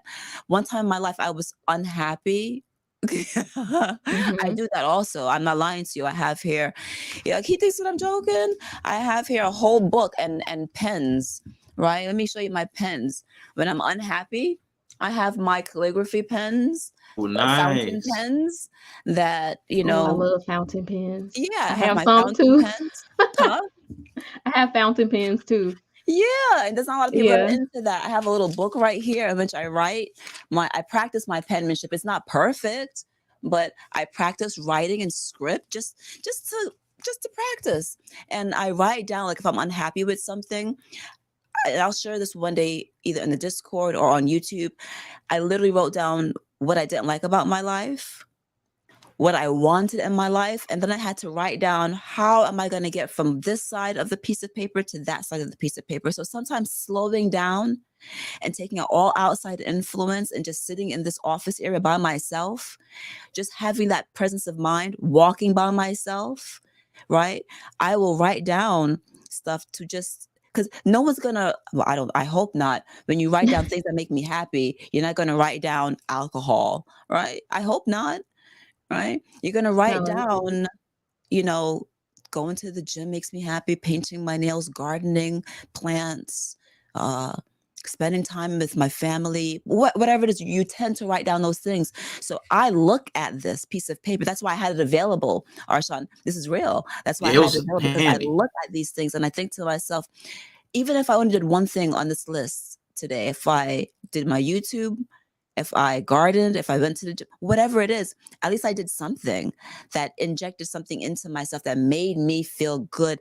So that, because I have a duty, going to the gym for me is not about looking good. It serves me in terms of my cardiovascular health or whatever, but I have a duty to take care of others. Right? If you've ever done chest compressions on people, if you have to lift people, Ooh, I have a yeah. duty. So I have to be healthy enough to give it physically to those people, not just emotionally, but I got to take care of Yeah. myself. So going to the gym doesn't serve me only. It also feeds into how I can take care of those patients. I get passionate. Sorry. I hope I get to preaching. I'm sorry. No, I mean No, it's that was true. good. I mean it's true. You got to take care of yourself. I mean you have to have some sort of self-care if you are. That's why I was like I always went to the gym when I was a nurse cuz man, it ain't no joke. And I kind of stopped when I wasn't, but yeah, you got to have some I like kind of that. self-care ritual and it shouldn't be a vice. I don't think you should have any vices. I mean, it's fine, but I just if you're fulfilling your purpose and you're taking care of yourself and you're happy, I don't know. I feel like vices shouldn't really be a thing. I feel like if Yellow was to make a list, cooking would be one of his things because he likes Uh-huh. to eat and he likes to cook. And I think exploring different food, he really is passionate about like the food, how it's prepared. And so like, I feel Mhm. like one of the things that he would probably write down if he had to sit in silence with himself without any music or any noise, he probably would write down like learning how to make new meals or just getting really, really into the art of cooking.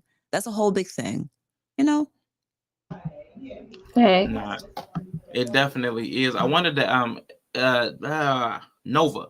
Nova asked if you could hold up your pens one more time. Oh, my pens, sure. I'll depends. go Yeah. through super fast, right? These are my pens, right? So this one is by Twizzy, all right? And you have to buy the ink separately, right? And they're like 20 something dollars. You can get that on right. I have this one right here. They twist, they're filled with ink. I'm not sure if you can see the fountain pen aspect of it, It looks right? nice. So there's that one. These are not very expensive at all. I have this one also right here. It's all black. It has black ink in it. They're all fountain pens, right? This one it's kind of scratchy. I'm learning, right? And this is the creme de la creme right here. My husband How bought this much that pen. pen cost? Girl, it was over $200 for this pen. Yeah, I have a. I this just one right wanted. I'm gonna here. get you a gift. This is a Pilot. It is my husband bought this for me because when I got and he supports my hobbies. So yeah, this was over $200 for this pen. And I love it. It Rashawn's writes face. amazingly. It's called a Pilot. I gotta put my glasses on because it hold on, I'll put my glasses on and tell you exactly what it is because it's written in gold across the thing here. Oopsie. 24 karat gold. I mean, gold. I don't know. Yeah, It's a probably. custom So I want to send Woo! Canada in 823. a fountain pen from Harry Potter World with the big feather on it. That's what's That's up. awesome. I love that. That's awesome. Yeah, this is a Yeah. Pilot custom 820. Right. I'm sorry, 820, and it costs quite a bit of money, but it writes beautifully. Like when I tell you amazingly, Mm. amazingly. And it's a joy to write with it. If you ever see me on a live stream and you see ink right here along my hand, I've been writing with my pens. Oh, it's just something that I enjoy. You know, that's so I wholesome. it Yeah, is, and I that just do is it by cool. myself. I don't have to have anyone else with me. There's hobbies that I have that involve other people. There's hobbies that I have that are just for me. Yeah, look at that. Get you a Hello, spouse that Mika supports your Marcel. hobbies. I'm telling you. Mika. Hello, Mika. And look Mika. how my husband supported. Like I didn't buy that pen. I was practicing, and I cried when he bought me that pen because that you can't find that pen. You have to go to a specialty store in New York City, and I live in Connecticut. And he didn't tell me. So him just watching me watch videos on YouTube. There's a lot of people. There's a whole community. There's a whole culture of people that like write and they practice their penmanship. And I don't know. Mont Blanc is very expensive, and I have Mhm. small hands too. So you got to take that into consideration, like how big your hands are, how you can handle the pen, move and stuff like that. And he went all the way to New York, purchased a pen, and That's drove and sweet. came all the way back on the Metro North, right? Talk That's about love. What? Love Like, okay, languages. let me get the panties off. I I'm know. like, I'm like, that's love but right there. that talk about intimacy is someone that actually wants you to explore and enjoy your life, and they find that this brings you happiness, so let me support it. Like, come on now. That's why I say, like, love owes me nothing, right? When someone thinks about you to that level, like, love owes me nothing. Man, I Yes, love that I quote. love that. Get you Yeah, a that's spouse all. that Yeah, you know supports what your I'm hobbies. saying? If he ain't driving to work Yeah, for a pen, I don't want it. man, that's cool. And look, fellas, she better drive to go get you one too. Don't be taking that. Don't Oh, be taking that one way listen. affection. Don't be taking that one Listen, way affection. I agree with you 100%. Let me tell you why. For my husband's 50th birthday, I thought he wanted a party because you have certain milestones and stuff like that. You're like, oh, let's do a party. You don't really do a party for every single birthday, but for certain ones you do. So he turned 50, and I was like, what do you want? Like, you want to do a party? I was preparing, and he was like thinking about it. I don't know what I want. I don't know what I want, and I'm like, just let me know. So eventually, he was like, you know what? I want to see Dave Chappelle in concert. And I was like, oh, okay, cool, no problem. Where's he performing? In Amsterdam, the Netherlands. I was like, what?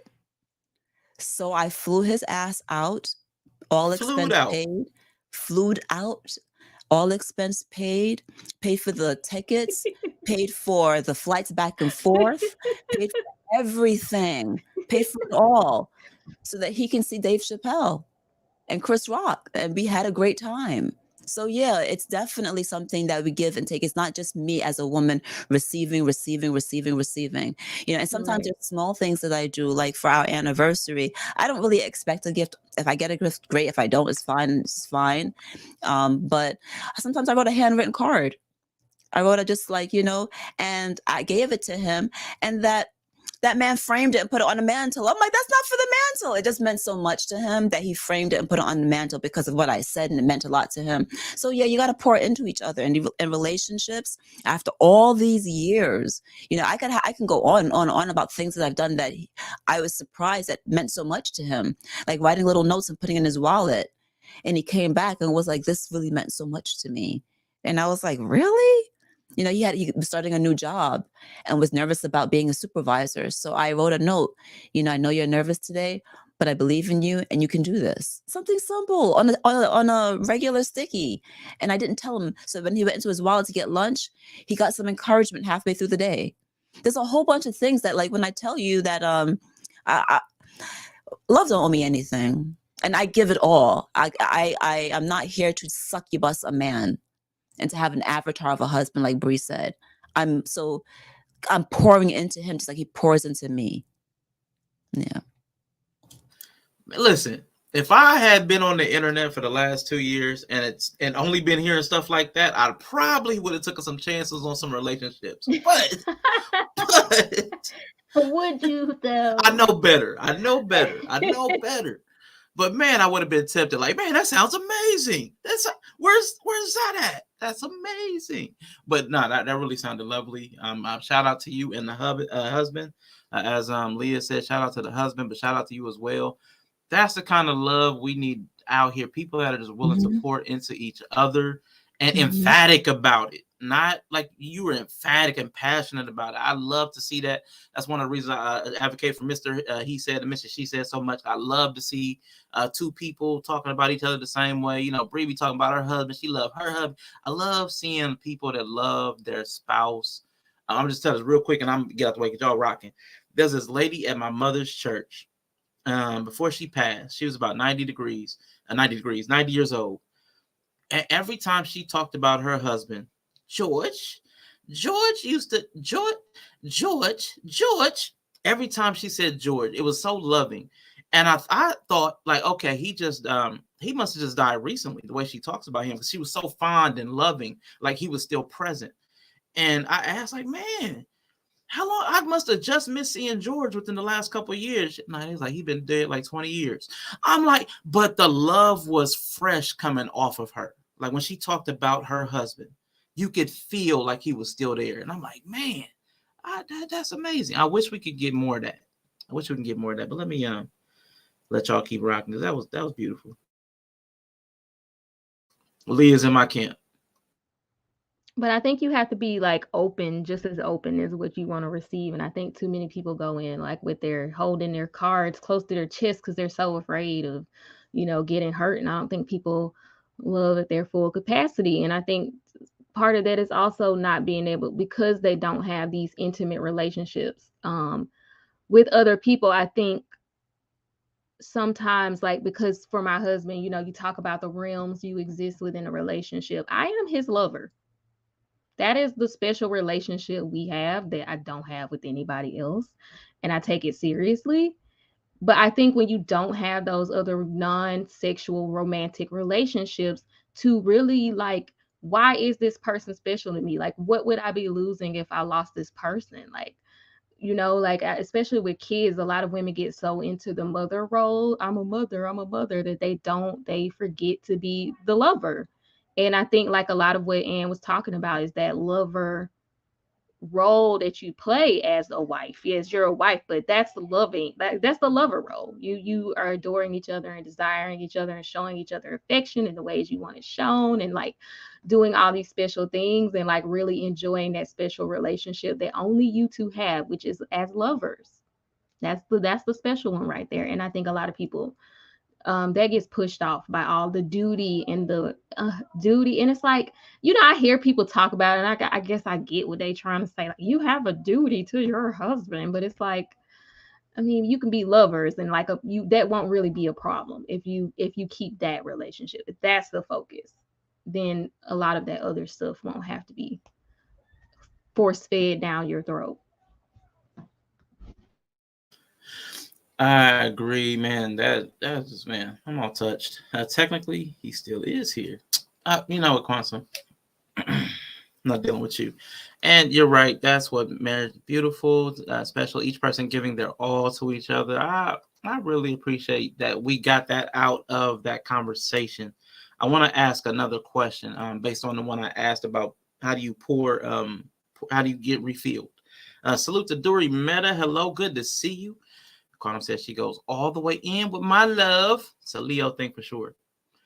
We talked about you ladies, you have a calling for caring, and you refill in your different ways. Bree, by caring, actually replenishes you. Candid has a series of rituals and things that refill you, recharge you.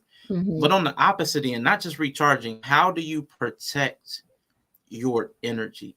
How do you protect? Because as an outpouring, I know, Bree, you said you get refilled by giving, but there's still probably is some way in which you protect your energy, guard losing it, and like bleeding your energy out. Because that's a I know Candid said succubus. There are a lot of I call them ask holes. There are a lot of people who ask so much of you, and they just won't stop. It's an endless pit of taking from you. So how do you protect your energy from ask holes? I would love to answer this question, because this is something that I had to do with my mom, right? I love my mom, but she is a big personality. She's a big personality. And I had to learn how to say no. It was not easy, because that's your mom. It's someone that you love. Forget the mom. It could even be someone that you respect. But I had to learn to say no, and to sit comfortably in my no. Like, my no doesn't bother me. I don't care if it bothers you. It's not meant to harm you, but it's just no. So I had to learn how to say no. I also had to learn to tell people to leave me alone. And I don't want you to be offended by that. So when I come home, I kind of need to sit by myself for a little bit and just leave me alone. I joke around also. Like, my husband and I, we joke around, and I'm like, don't get on my nerves. I ain't wake up yet. I ain't have a cup of tea. You're getting on my nerves before I had a cup of tea. There's little stuff that we say jokingly, but for me, having a little bit of alone time, and it needs to be respected. So my husband knows, all right, let me leave her alone for a little bit, because keep in mind, he works from home. He has alone time.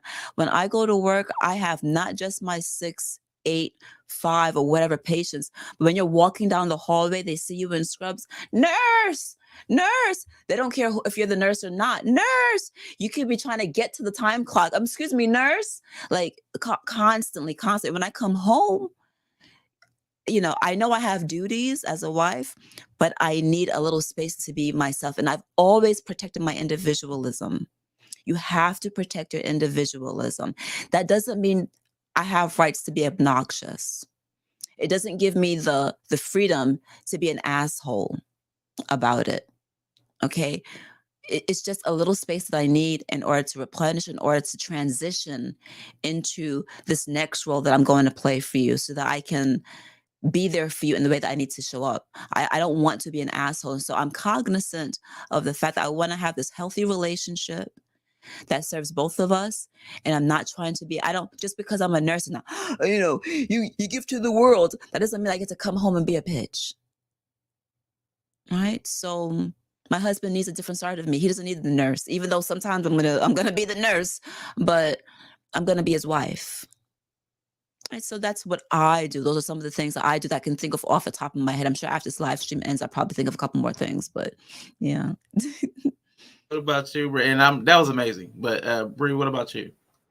Now, y'all know I be telling everybody no. So, yes, you have to say no. I be cutting people off too. Say no. Be willing to cut people off. Yeah. I learned this at work because I worked in labor and delivery, and you give so much of yourself to women in labor because it's just a lot. And I'm an introvert and I'm an empath. So I had to learn how to ground myself. So for me, I have to ground myself, which requires me to know myself and have a very good sense of myself. Like she was saying, like maintain yourself, like who you are. You need to know that in order to enforce a boundary. You need to know where you start and you stop. And so I definitely have to maintain a sense of myself, even within my marriage. I have to maintain a sense of myself. I can't have a boundary if I don't know where I start and you start and we just crossing each other. And so that is really important. Having a sense of yourself, grounding yourself.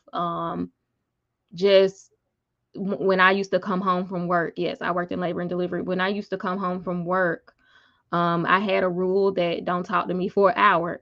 A lot of times when I worked overnight, I would just come home and go to sleep. So a lot of times it wasn't even an issue. Like I was so tired that I just couldn't even keep my eyes open anyway. So yeah, I would come home and just go to sleep. And my family, my husband, I'm not touchy feely, but even if I was, I'm so touched out when I get home because of labor and delivery. Like when I first became a nurse and I started working, he would come in and try to cuddle me, and he was like, "You just give me the most like disgusting, like in my sleep, just like get off me, bro." And I was just like, don't take it personal, but I just literally had a lady like sweating onto my chest for like her 12-hour shift. You know what I mean? Like I I don't want to be touched, and it's not because I don't love you. It's just because I'm tired of people touching me, and I don't want nobody to touch me. Okay. And so he had to learn that, and he respected it. And usually after I woke up, I would be fine. Mm-hmm. And that day would have washed off me by that Mm-hmm. point. The But I think washing. Whoop. yeah, I think that just acknowledging that though, and him not taking it personal or feeling like he had a right to my body at all times was really helpful because he took that feedback. But yeah, it was a lot. I quit. I quit. I was like, fuck this job. So now I be at the house. So I don't have that problem anymore. Good But for yeah. yeah, so that's why for me, I think fulfilling my purpose fills my cup now because I'm not working, because work definitely takes from your cup for real, like It for real, for does. real. So It now I'm does. just doing it in ways I want to do it, and Mm-hmm.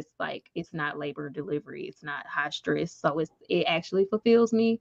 But yeah, I think that sense of self, grounding yourself, maintaining your boundaries, and having a partner that respects your right to your boundaries Mm-hmm. is all key. And spend a little money on yourself. Like, damn. I'm not You saying ain't like got to never tell me. What? spend no money. I said, you ain't got to never tell me not to spend no money. Shit. Spend a little money. Like I'll do overtime, and if let's pretend the overtime, just the overtime and stuff. I'm not talking about my regular check, but let's pretend I did overtime, and sometimes it goes up and down because it fluctuates with the demand and the hospital census, blah blah blah. But let's just pretend overtime was $1,000. I have financial goals, right? So I'll take a small portion of that, and I will treat myself to something. Everything can't go into the house. Some of it's got to come back to me. Some of it's got to come back to me. So I might buy perfume. I might buy something like, I love drinking tea. I'll show you something that I bought, right? This thing right here. So I can get it. This little thing right And here. shopping? Oh, yes. Oh, my God, yes. Yes. I want my tea. I enjoy drinking tea. So I want that thing hot from the beginning to the last sip. Life-changing. My Yeah, husband got me that this is for like an anniversary $25. gift. Life He changing. I want this he was tea like, hot yeah. from the He's like, I'm whole tired of your cold experience. It's coffee an cup sitting around experience. the house. So he got me one of those because he was tired of me talking about, I need to warm my coffee up. And I had to This make is the too hot. amazing. Man, They're listen. amazing. And that, like, It's so there's small life-changing. things. Sometimes when I remember when I just started working and before I became a nurse, I got into lipstick. I love lipstick.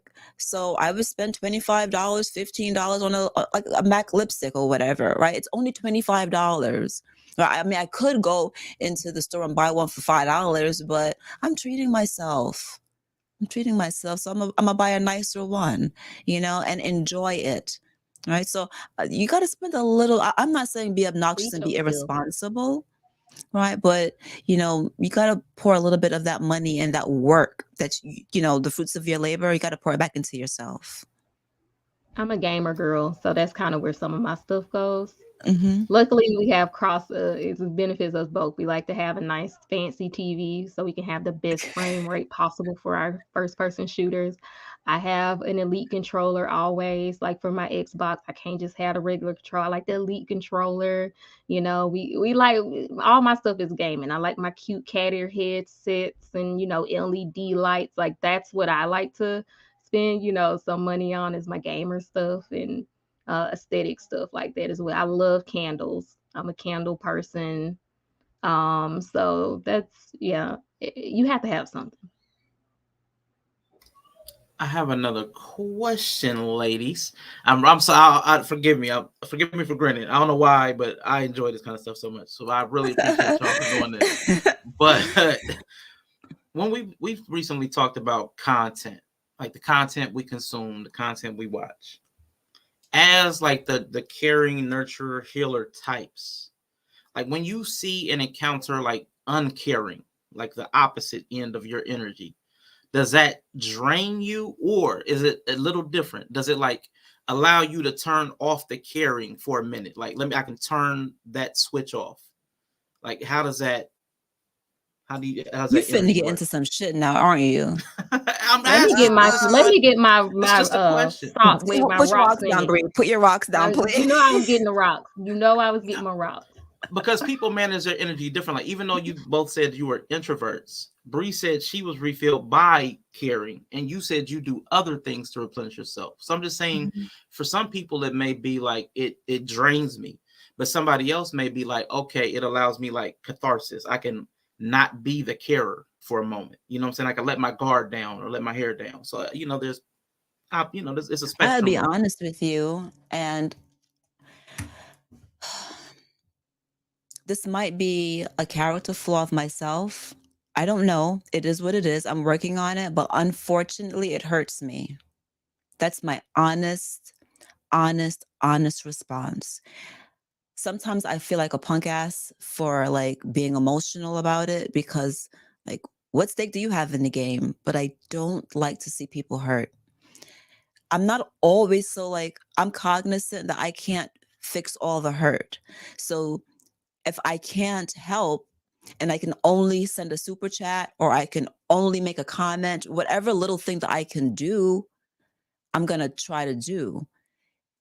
I also don't have the need to put everything on public display. So if someone talks to me in public, it's fine. But you guys don't know how many people I converse with behind the scenes and I pour into, send whatever I like.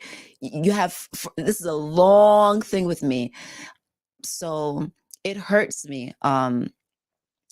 I guess I'm not stoic. I don't know if I'm stoic or not. I don't care if I am or not, but I don't want people to feel like they don't belong, like they are not valued, um, especially when they are innocent, especially when they are vulnerable and innocent and they're looking for guidance and help. Like I feel angry. I feel maybe that's the empath. I don't know. I don't know. I've never considered myself an empath, or I never thought about it, but I feel pissed off. Like sometimes my heart races, right? Because I'm like, somebody say something. There's a vulnerable population out here and they mean no harm. So why can't you even just think for a moment before you speak? So, and then I got to step away from it a little bit because it's too much. I got to step away from it because it's too much. And I realize that sometimes it ain't going to go nowhere. I can have help. And some people just don't care. So you do what you can, and in hopes that maybe other people will see you and maybe other people will be inspired to pay it forward. And I don't take things for granted either. Like all my wins, I celebrate, right? So I go to Dunkin' Donuts and a person paid for my order. I say thank you. I'm like, thank you. When I get extra money at my job, I don't tithe. I know some people are like, are you a Christian? I do not tithe, right? But what I will do is, if I get a bonus, what I will do is I say I'm so thankful because I remember what it was like. I have paychecks. When you get your Social Security thing and they tell you how much money you made, there's times when it's been zero for the whole year, zero. Okay. So when I get a bonus and I get money, or I was able to, like, whatever, I run into money, I tell myself the next time I go to the supermarket and I see someone that's like, how much this cost? Okay, put that back. Okay, pull the milk, but put the towels back, right? When I see that, I don't just go into the supermarket paying for anybody. When I see someone that is trying to figure it out and they're putting things back and they're trying to figure out how much they can pay, whatever, I'm going to pay for your order. Hey, ma'am, excuse me, sir, put it together. I got it. What? Don't worry about it. I got it. Because I've been blessed. So your little $100, you're gonna spend $50 or whatever it is. Like I'll just pay for like my stuff. People are usually so grateful that they don't even ask me to pay for the whole grocery order. They want to pay the $50 that they had and the extra that they couldn't get, the $20. Like that little $20, that little $30 that they didn't have, they were trying to figure out.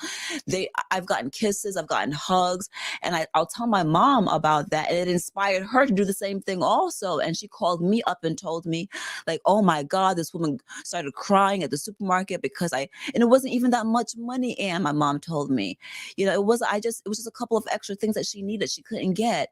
And I paid for it. And you should have seen the way she broke down and cried. So sometimes it's small things that you can do for people that mean a lot, that really mean a lot.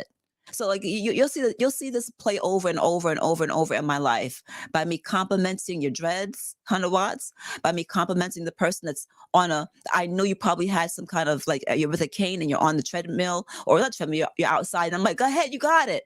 You're gonna see me doing this. Is just who I am. So you would it would for me to be something else. You'd be asking me to be someone else. Right. This is just who I am. Me coming on a panel feeling like, no, this is not right. This is just who I am. It's not like I have a motive and I'm trying to feed an agenda. Like, bro, this is just who I am. It literally is who I am.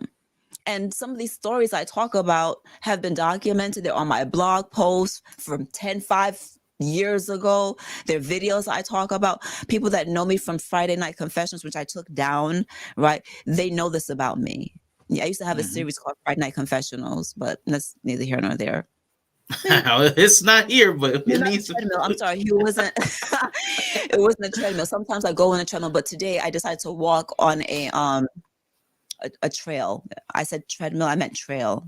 So yeah, he was outside on a trail walking. And there's quite a few people like that I see with difficulties. I don't know if it's stroke, multiple sclerosis or whatever. You see them with a friend, with a helping them ambulate, because it's a nice quiet Mm-hmm. trail in the area. You can bring your dog if you have a dog. So it's really a beautiful, peaceful place. Really wonderful. Yeah, not the treadmill. Pretty much here and there.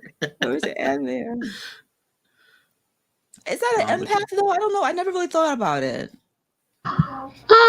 It could be. I think sometimes women are nurtured to be very empathic anyway. I don't think mm-hmm.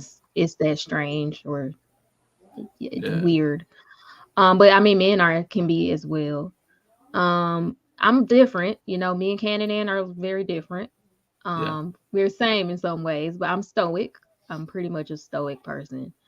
And my empath, I I spent a lot of time doing things that I felt like could make the world better in the way I could, right? So like I was a nurse and like I said, I volunteered a lot and I, you know, helped with the community. I've actually contributed to research and like education and all these things because I feel like that's actually impactful for the world. Like if I want the world to be a better place, like I have to actually do something.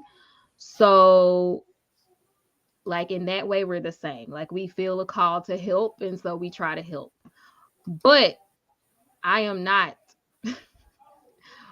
when I see someone who's in that energy that's not the way I am, I pity them, which pretty much means you're pathetic to me. Like you're pathetic. If you feel the need to wake up and be trash, I'm gonna mm, treat you like trash for the most part. I believe in grace, but people take it too far. Somebody gonna have to cuss you out. It's probably gonna be me. When I was growing up, even though I'm tiny, I'm small but mighty, I used to defend people. Like I was the person who would be like, "You're bullying people. I'm gonna tell you about yourself." And like that's always been who I was. So I'm not as nice about it. Um, I don't always feel the need to engage with everybody. Pathetic. Once I feel like you're pathetic, I either make a choice to just remove myself from it and not engage, which maturity wise, I know how most people are. You're not going to change their mind. So I don't feel the need to go in and try to change their mind. So a lot of times I'll just like, whatever, it's a wrap, move on. If I feel compelled to say something to you, maybe it's because I feel like there's a chance usually if I'll say something to you or you just persist.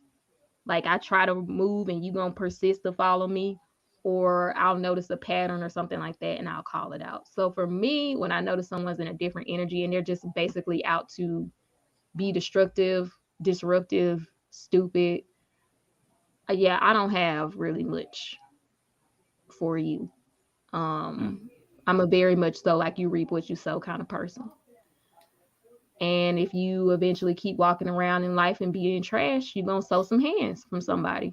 Ah, And I would say, oh, well, okay. So I'm different in that way because I learned early on in my nursing career I've always been, my parents are stoic. So my mm-hmm. parents are stoic. My father is very stoic. My mom is like talking in the back, she loud, but he is a active practicer of stoicism.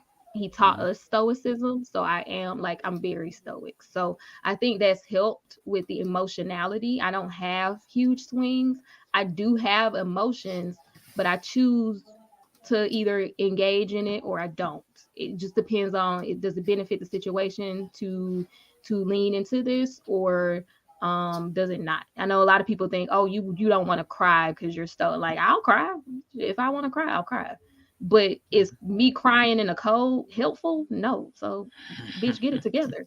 Like, I mean, it's like no option. So I mean, that's kind of more so how I handle it. Tell Yeah. Lois we said what's up. She loud.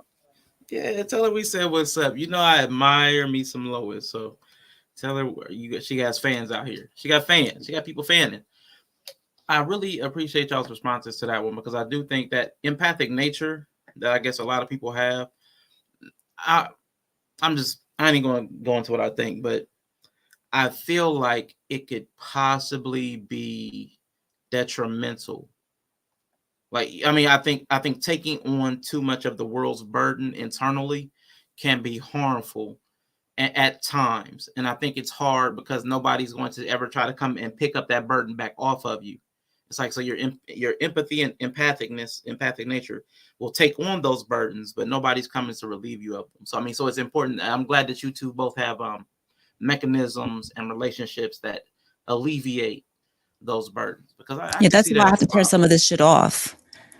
That's why I have to turn some of this shit off. And that's why it's important for me to have intimate, wholesome friendships that also feed back into me. Not just my lists of hobbies and stuff like that, but they feed me in a different way as well and give me hope.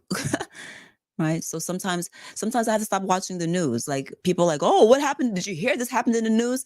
I can't. If I have 6 shifts, because that happened to be like, I have like whatever. If I have a string of shifts to go, I know I cannot watch the news. I don't have the capability of watching it because I don't have the space to take this on. I have to feed into the people that's in front of me. Right? Yes. Shout out to Vaughn, Bryant, and Love Mantrell. Vaughn. What's up, Mantrella. my We got homie? Andrell on the panel. Mantrell in the Dang. chat. The shade, the shade, the That is so shade. funny. That was I love hilarious. it. That took me out, boy. That took me out. That was a good one, man. Yella, that was perfect. But I want to ask one more. I have 2 more questions for you, and I'll let you ladies take the rest of your day, however you need to do it, or we can keep chatting, however you want. But I have 2 questions. Introverts. Both of you said you were introverts. Was starting in nursing challenging to your personality type? Because maybe both of y'all did it for years, but I'd imagine that introverts, that would be an extremely difficult thing. Most of the world is an extrovert. Most people, from what I understand, and I could be wrong. If I'm wrong, fine. But my experience is that most people are not like me. And so I'm used to navigating in a space that is uncomfortable for me. And I know how to sit in the uncomfortability of it all. Right. So so um there's certain things I don't like doing, right? But I'm gonna do it anyways. Right. So me being an introvert, I understand the importance of showing up to a person's party. If I'm not in a good mood, I'm not gonna come, because I'm not coming to your party to bring bad energy to your party. Right. But I'm gonna show up in whatever way that I can. So you know, it's just something that you do all the time. It's almost like if your family speaks Spanish at home, but you live in America and everyone else speaks English, you're going to speak Spanish when you're at home. And when you leave your house, you're going to speak English to the world. So I am an introvert in most of my real life. But when I leave the house and I go out to interact with people, I understand that I have to speak the language of exchange and being a little bit more open and sharing and things like that. And in a way that makes me comfortable, but I understand the exchange. So I'm not coming around you like, I'm an introvert, I'm not going to talk. I'm at your party, but I'm going to sit in the corner. I'm an introvert. I want you to understand. Respect my boundary. I'm an introvert. Like, I'm coming to your party to drink and cut up and like, what? Okay, but let's dance. Okay. Like, I'm coming there I understand I got to put that away for a moment. Now, of course, like I said, I've got boundaries, but I'm not coming to, when in Rome, do as the Romans do, to an extent. What about you, Bree? And have you ladies taken the Myers-Briggs? Yeah, drop the Myers-Briggs in the chat. Yeah, I'm an INTJ. INTJ. I I'm an INFJ. Yeah, I think I might be Hey, INTJ too. Maybe that's why wow. we all get along. A little IN party, little IN party, Little IN7J IN party. party. You know what I'm saying? Yes, I'm Yeah, INFJ. But he said, what was yours? I'm INTJ. I know I'm judging. Really? Y'all You're know I'm INTJ judging. also? I'm definitely judging. I know Yeah. I'm We know. introverts. Judging is not bad. You got Yeah, to I'm make an thinking assessment. judging. What is the N? I can't remember what the N is. Well, I'll look it up. Intuition. Yeah. What's the opposite of that? I'm gonna have to look that up. While you're answering the question, Bree, I'm gonna Uh, look it up. Okay. I'm gonna look And up It's the I very actually, definition as in a I've second. gotten intuitive thinking and older, judging. though, I think I used to get INFJ pretty consistently. I know like Mm-hmm. 3 years ago I still did. The last time I did it, I got INTP. I mean TF, sorry. Mm. INTF. So thinking, feeling instead of judging Okay. or something like that. It's I've taken it INT. over too, Is and I it keep P? getting the same shit. Is Yeah, I the don't think last I'm letter is changing. judging or perceiving?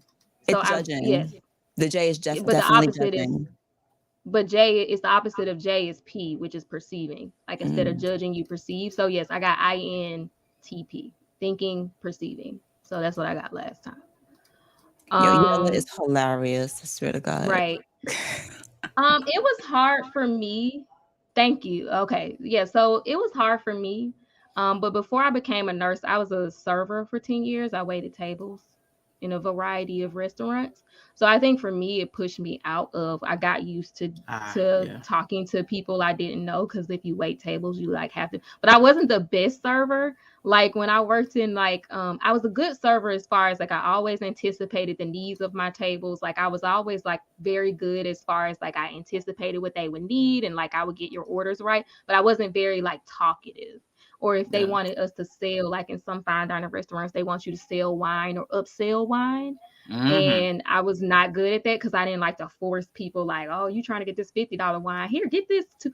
That never felt right to me. So I wasn't very good at that. But I was a good back server.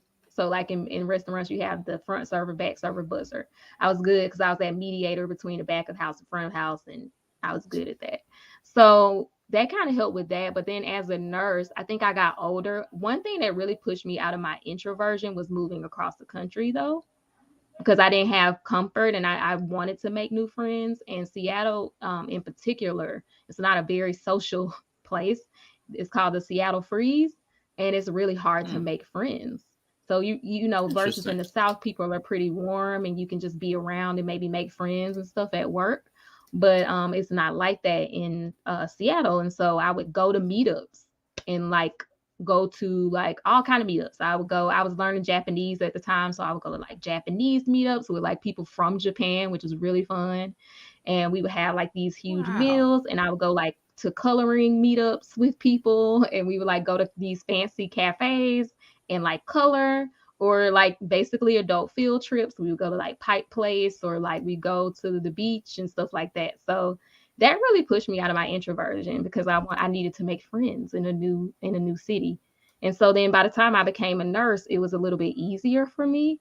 But it's always still weird because in labor and delivery, like, everybody's different and what someone needs for their pain to get them through is so different. I know for me, I withdraw. So like when I was in labor, I don't want to be talked to. I don't really want to be touched, but that's like me. And but some women want more touch and like they want you to talk to them. So I never really became that super talkative nurse. Like there were just some nurses that were super talkative, but I wasn't that way. But I was always very in tune. I leaned on my strengths as an empath, or like my strengths to anticipate what people are going to need and like notice patterns. And I became a really, really good nurse. So even though I wasn't the warmest nurse all the time, my patients always feeling by the end of it, my patients loved me because they're like, she was so on top of it. Like I was so on. I'm like, okay, you're probably 4 centimeters. Like I can just look at someone and how they're presenting and guess what centimeters they were, because like that's what I love to do. I like to make processes more efficient. I like to find patterns and I like to just observe people. So I became really good at that. So I didn't have to like push myself out of it. I just had to play to my strengths. And you're still gonna have to push yourself out of it. You can't walk in a room and not say hello to your patient. You can't. Some people like to small talk to help with nervousness. Some people have a million questions because it makes them feel more comfortable the more information they have. So I had to learn that. So I kind of just put myself in situations to push myself out of that introversion as I got older. But it just means that I need time to myself to replenish my energy. So like as an adult, I feel like I'm not introverted in the way everybody talks about. Like but yeah, it's just how you replenish your energy. is different. It's just I need time by myself to replenish. Some people need time around other people to replenish, and that's the only difference I feel now. Okay, and I had to look up that second letter, the intuitive versus sensing. I don't sense well. I'm not good on picking up on stuff, but I think my intuition is better because I'll feed myself enough information that way in the moment I can kind of feel like stuff out through internally, but it's not based on me sensing externally. So I think that's how I interpret that second letter.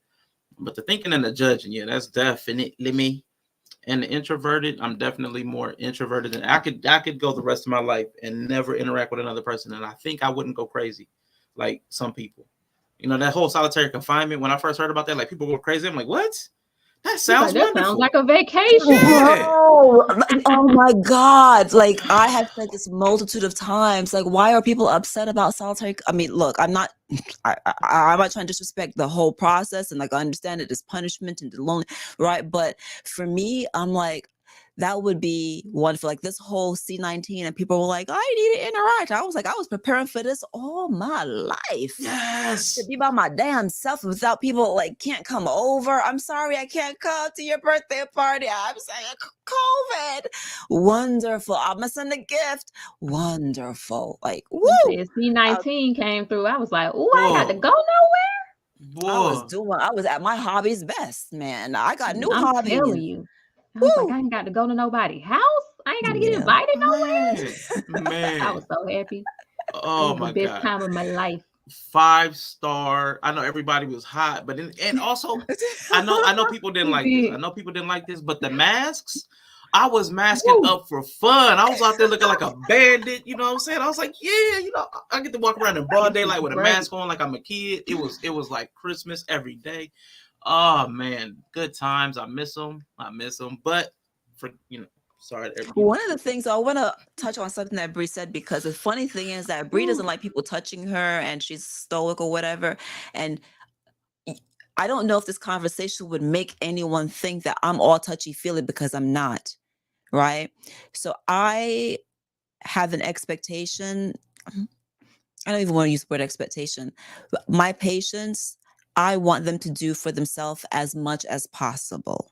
I don't want them to feed into, I'm at the hospital, oh my God. Like, yes, you're here, right? But you're still alive. You can still do stuff, right? So I'm the one to annoy you about walking. Huh? You be telling your patient, but did you die? Get up. No. You're going to get up and walk. But I've got this tube, and we're gonna walk. I said what I said. You have to walk, right? I can't get to the bathroom, but when you left here, you were getting to the bathroom on your own. So what makes you think that I'm gonna allow you to put a Purebic? A Purebic is something that you urinate and it sucks the urine from you out, right? Whatever, yada yada yada. It's not perfect. It kind of helps, but it's not perfect. But all those little activities of you getting out of the bed and walking to the bathroom, using your muscles to clean yourself, using your muscles to wipe, and walking back, it helps. As opposed to you lying down in the bed and feeding into this idea that I'm disabled. So when I tell you that, like, I have all these activities I do, I try to keep in mind, if you're not doing well and you can't do it, I get it. Right? I'm not expecting anyone with a broken foot and a broken hip to walk, right? But sometimes people feed into, I'm in the hospital, I'm disabled, I can't do this. And I'm like, yeah, you can do especially it. in labor and delivery. They don't even be sick. Yeah, you can do it. Girl, I'm going to be here for you. I'm right here with you. You can do it. Come on. It's ridiculous. Like, I work in labor and delivery. My patients are typically not sick, but as soon as they get in the hospital, you can't get out of bed. I be like, girl, if you don't roll your big ass over and get up when you just at the house, how you get out the bed at the house? No, girl, get up. Get up. No, I'm sorry. No, it was just crazy to me. Like, because people get in the hospital and they really take on that I'm sick. And I'm like, girl, this labor and delivery. You're not sick. You're having a baby. You're healthy. This is a natural process. Yeah. It just people hit me. are sick. For me, you're not sick. You're having a baby. You're not sick. You You're having a not baby, girl. sick. People lean into that. Like you wouldn't, yeah, people really lean into, and what is happening is they want empathy and sympathy. So they don't know how to express that I need something from you without performing like I can't do for myself. But part of the reason why I I encourage, I advocate for patients to get out of bed is because every day that you lie down in bed, you're losing 3% of muscle mass. So it's going to get harder and harder and harder for you to get out of bed and to walk, because you can't stay here forever. And I know medically, so I'm not going to share with you like all the problems, but like I know the pulmonary embolism that can happen. I understand all the different complications. So there's a reason why I'm telling you to get up. I need it for you. I need you to need this for Yeah. yourself. So get up, walk, I don't care if you just walk to the bathroom and get up, but you're going to lose muscle mass by lying down in bed. And when I'm not here for you, I still need you to get up and walk. So if you lie down in the bed for 2-3 weeks, you're going to go home and fall because your muscles are weakened and you're going to come right back here.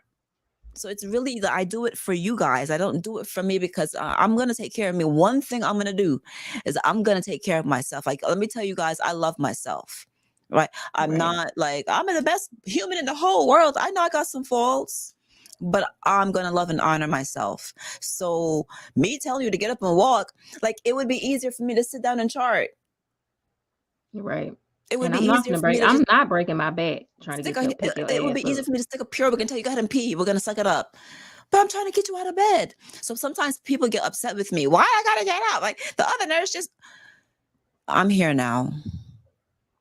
I'm here now. And then it got to the point where sometimes some of the patients, they didn't want to walk unless I was there because I didn't allow for it. So they would go all day and the daytime nurse would try to encourage them to walk. And they were like, no, I'm going to wait until Ann gets back tonight. No, because they saw that I was adamant about it and I knew what I was doing and they were confident in having me next to them. Even if they had 4 chest tubes attached to them, with these chest tubes, I can't walk. Yes, you can. But I got the chest tubes, so it's going to come with us. Yeah. Get your ass up. Hey, give me okay, cool. You talking So to patients like that? Get your ass up. You know. I have a question from NA that I want to ask really quickly. And I'm trying to get my headphones reconnected. I had to switch them. The other ones are drained. But Bree, you saw the truth. Yeah. But do we believe sometimes people are misguided about who they are because they have been convinced otherwise? If you can answer that, because we were talking about the personality types, and I believe. I know for myself, I know the answer is yes. I know people have been misguided and been fed a narrative that they live off of a script about who they are, and the rest of your life is trying to uncondition yourself. I'll expound on that, but I definitely want Bree and Candid to tap on that while I try to get these headphones connected. I think so. I've said before, I think people settle too early on who they are. I don't think people get a chance to really explore for real and really figure out who they really are. As far as personality tests, I think you should retest yourself every so often because you change. I see he said a yeah and nay on the gig. Is she a nurse? If she's already a nurse, it just depends on if she's a nurse or she's going to be a nurse. True. But yeah, I think people settle too early on who they are, what they are, and people are like picking partners and they're not even settled in themselves. I've changed a lot from the time even I was 19 to now. I've changed. And I just can't imagine if I really like settled on I'm this way. Even as an introvert, I've become better. I've become more outgoing, and like I have a business, and like I go to conventions and sell my clothes. Like I'm a vendor now, right? And like I have to go out and like I worked festivals when I worked at a clinic, and I would educate. There you go. Shout out to Candid for the hat. But yeah, I used to go work pride festivals. Like I used to go and volunteer. It was a clinic. It was a women's health clinic. And I used to teach people how to put condoms on, like at at festivals. So we would have like condom races. Like people would try to race to put who can put the condom on fastest. And I mean, just doing stuff like that, just pushing yourself to do stuff that, like, if you're an introvert, that's like uncomfortable for you. I was very shy growing up. It was very uncomfortable for me to like talk to strangers and say stuff like that. So, I mean, I just really pushed myself. And so I never really settled on I'm this way and that's the only way I can be. Now, as I've gotten older and I've explored and I've really explored, I've traveled, I've lived in different places, I've worked in different places, I've been around different people, I've dated different races, I've dated different cultures. Like, after I did all that, I had a really better idea of who I really was, because who I was stayed the same through all of that. Maybe it changed a little bit, but now I know without a shadow of a doubt, like, who I am. And it doesn't matter where I go, who I'm around. I know, like, who I am because it's been persistent through it all. Yeah, it was a condom race. We were educating people. We were educating it was at a pride parade. So it's gay pride parade. And so, we wanted to make sure people knew how to properly put on a condom. You would think everybody knows how to properly put on a condom, but they don't. So we had to teach them how to put them on. And then we would have like a race and you win like a little t-shirt for pride. It was cute. So like I said, I've always been out in the community educating. It's just something I will never not do. So I just push myself, and I just think a lot of people settle too early, especially getting settled into relationships too early. And like, no, you don't have to wait till you're like old and like, no, but like you do need a little time to see when you get out of your parents' house. You kind of need to see who you are. You need to figure out who you are, and then you can.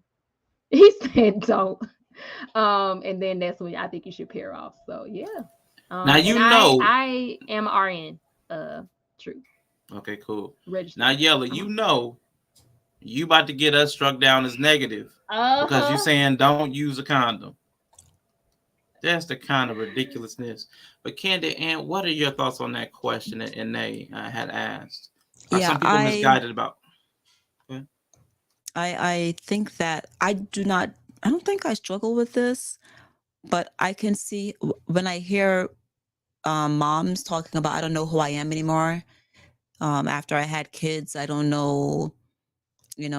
I think people do tie into an identity, and they are afraid sometimes to be something outside of that identity, and they don't understand how sometimes how that identity that they're tied into is toxic to themselves, right? So I don't. It's not something that I struggle with though, because I had to learn this a long time ago. I've learned this a long time because my mom has such a big personality. So in order for my voice to be heard, I had to learn to speak up for myself and to have my own identity. And then I also admire that attribute of my mom, right? I love the fact that my mom, she's adventurous. She's like, even though it's not always good, you really can't tell her a whole lot about what to do. She's going to do what she wants to do. Right. So I see that it's negative, but I also admire the fact that she has her own mind, that she's just not tied into being somebody's wife only. Like, that's a part of me, right? But it's not the only aspect of me. And if that part of me was taken away, I still have to survive on my own. Right. So it's not something I fall into, but like I do know that I've had patients that don't know who they are after their husband died. They're just depressed. They've been a wife, and people like empty nesters, like I've been a mom. Now my kids aren't here. I don't even know what to do with myself. I don't know what I like anymore. So we got to be careful. And it's sometimes it's something that we fall into. It's with good intentions because you want to show up for your family. You want to show up for your kids. You want to show up as, the best, whatever it is, the best coach, the best whatever. But that's why I say you have to feed into yourself. No matter what, even if you're an extrovert, you got to do a couple of things for yourself and have people respect your identity. But I do think that it does happen. I just don't have any particular experience with it, or a lot of experience feeling that way about myself. I totally get that. I know I had to go through the journey of discovery of self because I didn't have any guidance at all about who I was supposed to be. I mean, no instruction about how I was supposed to be as a citizen, as a human, as a man. It was I'll say what I was Wow. supposed to be as a man. I got taught some of that like gentlemanly stuff, opening doors and all that weird stuff. I got taught some of that, but nothing that was as far as how you're supposed to operate in your life. So that was very difficult for me, and having to, through reading, through speaking with people, having to grasp at aspects of humanity to incorporate into myself to make something. And that struggle and that conflict of the person I was, the person everybody knew, and the person I desired to become. Like you said on that piece of paper, where am I and where do I want to be? And that space in between is a book for most of us. That's a book for most of us. That place in between, the dash they talk about on the tombstone. That dash is a journey. And it's taken me a really long time. It's not that I'm at a destination. It's just that I'm more settled into who I'm comfortable being at all times of my life. I don't really have to I've become settled enough so that there are very few spaces where I can't be myself comfortably. And to me, that's as authentic as you can be. Is when you can go into any space and still be yourself. Even when you're uncomfortable, you're comfortable within yourself. Like I'm as an introvert, there are situations I'm uncomfortable in, but I'm still comfortable within my own skin and my own self. So for me, that's been my journey and what I've learned. And Quantum said, And someone why did asked, I Nicole think it have was zero Truth asked, what kind of nurse? I'm a registered nurse, RN. registered? And so is Bree, RN. So That's a good that was question on though, a because friend people call profile. themselves a nurse and they are, LPNs Something or else. CNAs and things like that. And so it's kind of good to, I don't know, I guess let people know. Absolutely. And a question from Quantum. In your profession, do you have to take continuing education classes? For me, they have this thing online that you have to, I don't know if it's, when you say, okay, continuing education, I don't have to go to a college. I have a BSN, a Bachelor's of Science in Nursing. So I no longer have to go to a college anymore. However, the job does have, like, obviously I have to continue, I have to renew my certifications in terms of like ALS, ACLS rather, BLS and things like that to do CPR. But they also have certain things just to keep you, to remind you of, it's online, it's called learning system something or whatever, I forgot what it's called, but my job has it where, like, just to remind you how to look out for a stroke, just to remind you, about certain things, like how to, in case of a fire, what do you do with the patients, in case of all, like, so many scenarios, like all kinds of, like, where do you put needles compared to chemotherapy things, compared to, like, they have these constant things. But I don't have to renew a license. I passed the NCLEX and I'm done. I never, Yeah. ever have to take another exam. So for me, it would be a matter of, I have to pay money to renew my license. It literally is, it's just money. Well, I just pay money. when you work pretty much full time, I mean part time, I Oh, mean that probably it's is it. not full, Yeah. and you have to get, I think it's like 3,000. It's some kind of Hours. amount of hours a year that you have to work, and if you That's work that true. many hours, you don't have to do continuing education. For me, who I'm not currently working, but I've deactivated my license. I have no intention. So do you have to take it But over again? If you want to activate it, do you have to take a test again? no, I would have to do continuing education. Like I probably would have to do some A1 continuing education, like 3 hours. You know, you got to get so many 3 hours a year. I think if you're not Oh, working okay. 3 hours of continuing education, I probably would have to pay for a course. When I went back to work, I may have to do a residency depending on how long it's been since I stopped working. But yeah, if you're working, you don't typically have to. But if you're not working full time or you're not working enough hours, then you have to do paid continuing education. Conferences count as continuing education as Mhm. well. They count for hours, so you can go to conferences and stuff too. Yeah, I like going to the conferences. Some of them I like I did co- a hospice one. That was really educational because sometimes you don't know, even as a provider, keep in mind that we're just people too. So just because I passed the NCLEX doesn't know that I always know, like I've always learned appropriate language in every situation. right? So you have to go to some of these things. It's to my own benefit, to my patient's benefit, that you involve yourself in some of these things. So when you have end of life care and someone that's on hospice, I went to uh I want to call it a conference. It was some kind of like 3-day learning educational thing, and it just basically kind of not only teaches you about like the signs to look out for, agonal breathing, all the things that you learn that's easy to come, but like, what do you say to people? They're crying and you're like, what's the appropriate, what do I do? All right. So and so sometimes people share like what was helpful to them, so that I know, oh, okay, if I have to cry with them, it's okay. Or if I give them space, that might be okay, or offer this. So sometimes, involving yourself in some of those activities as well, but you got to sign up for those things, and it's definitely worth it. Like, you learn a lot during those things. I have Okay, one. yeah. Were you about to say something? You can go ahead. No, go ahead. I have one last question for you two Yeah. ladies that I think you would have tremendous insight into from your experience Okay. that you've shared so far. As carers, as healers, as healthcare professionals, and as people who just are intuitive and empathic, how does that translate from professional to familial? Like, how do you compartmentalize, or does it even differ? Because I would assume that the level of care you provide at work will not integrate the exact same way, or you have to turn it off, so to speak. You have to turn it off in the way that you care. Like, there's some methodology difference. I don't. So, like I said, like for me, like I said, I realized only after the fact that I probably didn't choose nursing, but nursing chose me. So this is part of my personality. Even before I became a nurse, these are things that I already did. So like my family, my brother-in-laws, my brother, I'm that person. You have a temperature, I'll pass by your house. Before I became a nurse, a quick story.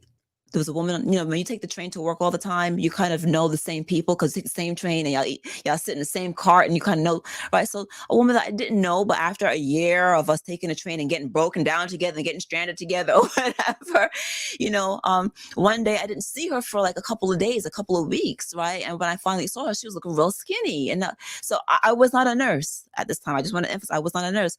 So I was like, girl, you okay? Like, what happened? And she was like, man, I forgot what it was happened to me. I had to go to the hospital. I've been in the hospital for the last 3 weeks, and I saw how small she became.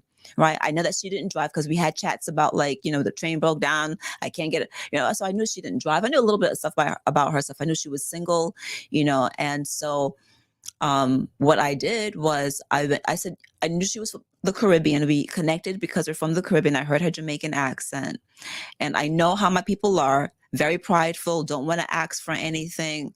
And so I was like, you're sick. You don't have a car. Like, you have groceries at your house, because she was at the hospital stranded. So I know certain things like the milk and whatever spoiled while she wasn't expecting to be home. So after she got home, I'm like, what's your address? I didn't tell her what I was going to do.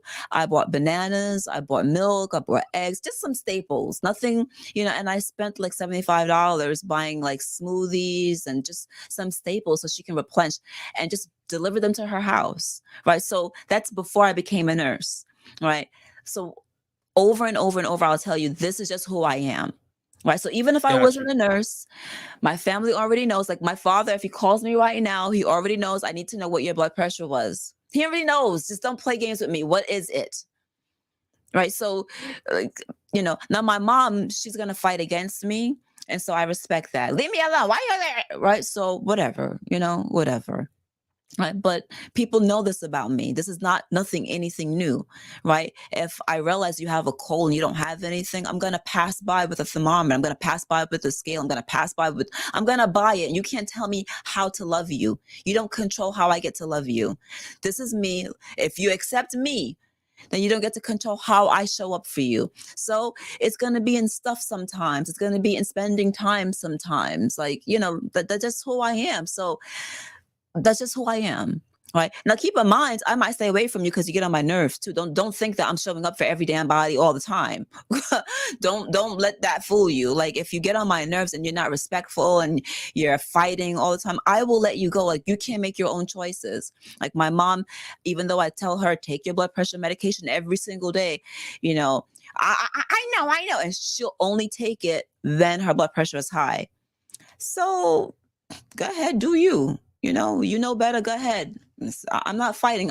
One thing about me is I am not going to fight you to take care of yourself. Right? If you actively tell me no, I will respect that, because I have to feed into those that want what I have to offer. Right. So, and if you change your mind, I will be here for you. But if you're telling me, no, I don't want to do it. No, I don't care. Leave me alone. I choose to smoke my cigarette still. Okay, go ahead and smoke the cigarettes still. What can I tell you? No. I like that, because you touched on what I was in my head. The concept was like what you're talking about. Like somebody's going to reject that level of care. Like, and you said Yeah, your mother resisted. fine. So I don't yeah, care. It's my money. you I'm just cool. Yeah, I'm not offended. Keep in mind, I'm not offended. I'm secure in who I am. So, if it annoys you, you don't want to tell me. Yeah, but my dad and I are so close, so he already knows that I want to know about your blood glucose, because he's got geriatric diabetes, so he can control it with his food. And he listens, and we have a close friendship, a close relationship. So he's like, oh, and I woke up this morning and my blood sugar was, and he's going to tell me. And it's not that big of a deal. It's not this big old ass conversation. It's just, you already know I want to know. You all right? Oh, okay. You're doing good. That's right, Dad. It was 100 and you woke up this morning. Okay, very good. That's excellent. I'm so proud of you, Dad. Like, how'd you figure that out, Daddy? It doesn't have to be this like, and so what you need to do. It's just a natural conversation, because people want to know. We got to respect when people come to you with insecurities and vulnerabilities or whatever. We have to be real. Like, it can't just be this figure.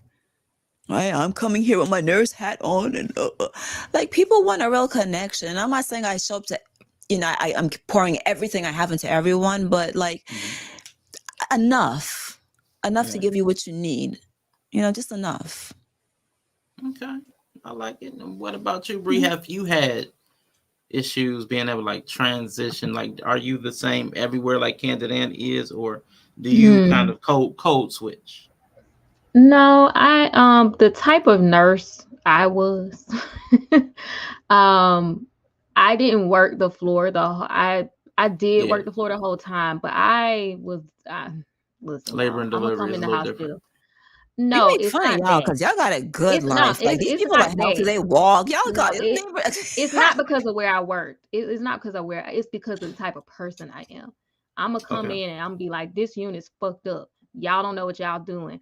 I remember sitting in front of my manager at the hospital when I moved back to the South, and I was like, y'all wouldn't be doing this shit if this was white women in here, because y'all wouldn't be able to get away with it. That's why y'all patients be dying. And she was like, well, you seem to have a lot to say about it. Why don't you join this committee? So like, I've not had a just floor nurse like experience, because I've always got roped into committees in education and protocols and conferences, because I can't just go to work and not say anything about anything. So I mean, like, for me, the type of nurse I was very much so ended up being like true to the type of person I still am. So you have some nurses who just go to the hospital and they do their job and they go home, and that's fine. I wasn't that nurse. Like, I'm gonna be like, y'all doing this wrong. Have you noticed this? This is, and like, I'm that person. So I ended up on committees, and I ended up, like, I was rambling off on Ann's platform. Like, even in nursing school, I started an internship. I interviewed people in the islands about their ideas on HIV. We educated them about HIV and how it's transmitted and all these things. And then I went on to do research about sexual risk behaviors of Black girls who listen to rap music. And I went on to do studies about, compiling data about all these ideas in the community and putting them into peer-reviewed journals. And then I went to work in the hospital after that. And then I learned what I needed to learn as a new nurse. And then when I came over to this side, I created hemorrhage protocols and I presented them at A1 conferences. And like, I didn't have the typical, I just go to work kind of experience. I And did. so, right. And so, like, my experience even as a nurse wasn't normal, because I'm not that way. And so even now, I'm not really that nurse that's just like, I'm just gonna watch you be dysfunctional and insert myself into it because I could fucking care less. If you want to be dysfunctional, I'm gonna just let you. But the people who want to learn, I'm always willing to be there. So in my real life, I think I've turned more into an Olivia Pope. The Like, I'm fixer. not really like a healing like, I'm not like, oh, I'll heal you. Let me make this. Let me crush some herbs and put them on your. I'm like, some shit go down. Call me. Hmm. Call me. She gonna find, like, I'm a research nurse at heart. So like I I'm am gonna not into find, the research. I do yeah, not I'm like gonna committees. I find hate that some. nonsense. That's, and a lot of people hate it. So like, but I Hate love it. it. I love research. I love data. I love statistics. Like, when stuff goes down, people be like, call her. She gonna, if she don't know, she's gonna not stop until she finds data. My friend got locked up. I'm gonna get you a lawyer. How? I don't know.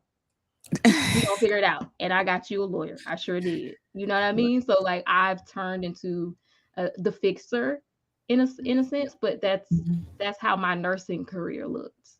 Yeah, there's So I think definitely it's the personality types same. that lean into, and we need a variety of that stuff as it presents to nurses because, um, yeah, for me, I don't like conferences and stuff like that. Mhm. I don't like I'm interested in it for the information for myself and how I can directly apply it to a patient. But this overall research and the studies and whatever, Ooh, it people's is eyes not would for me. And glaze I'm not over. volunteering none of my time at all. Like none of it. I do not volunteer for anything. And my coworkers, I'm not interested in their lives. I know it sounds messed up and I'm not trying to be messed up, but I need a professional environment. So I don't want to know about your children. I don't want to know about your cat. I'm not interested in your pool party. Don't invite me to anything. Don't be offended, please. Please don't be offended that I don't want to go to your pool party. I don't want because Yeah. we start muddling things and you guys. So I need this professional atmosphere, and I don't want to go to anything out. Like I need to be paid for all my nursing stuff, and if I'm not being paid, it has to be me doing what I want, when I want, how I want. I'm not volunteering because when you go into these committees, there's too many opinions, there's too much red tape, and you guys want to talk about diversity and all kind of things that don't matter to me. Like, why are we talking about diversity for? I know it matters to some people. It doesn't matter to me, right? And I'm the person you're trying to be diverse with. I just need you to respect me. I don't need you to ask questions about my hair. I don't need you to do all this other extra stuff. I just need you to respect me. So Yeah, for and me, it's I'm so not weird volunteering none of my time. because I was like to volunteer my time and I connected with people and like I took over the resident program and like helped the new nurses get comfortable. Like I made them all take Myers-Briggs and like help pair them with their nurse moms and stuff Really? like that. Like I'm that, like, yeah, I was the one who was like, we need some fun in here. I was like, we're gonna decorate the unit for Christmas. Like I'm just like a, let me make the world a better place. More so on the higher levels than like being super hands on like that. As far as like just, nurturing in that way. Mhm. But even in my marriage, I'm very much so the same. I mean, I'm not super touchy feely, and even as a parent, I'm not super coddly. But like, oh, you gonna, if you got something you need done, um, I'm gonna get it done. So like my husband knows It's he travels important. for work. He's not home sometimes, and he needs to know he can call me.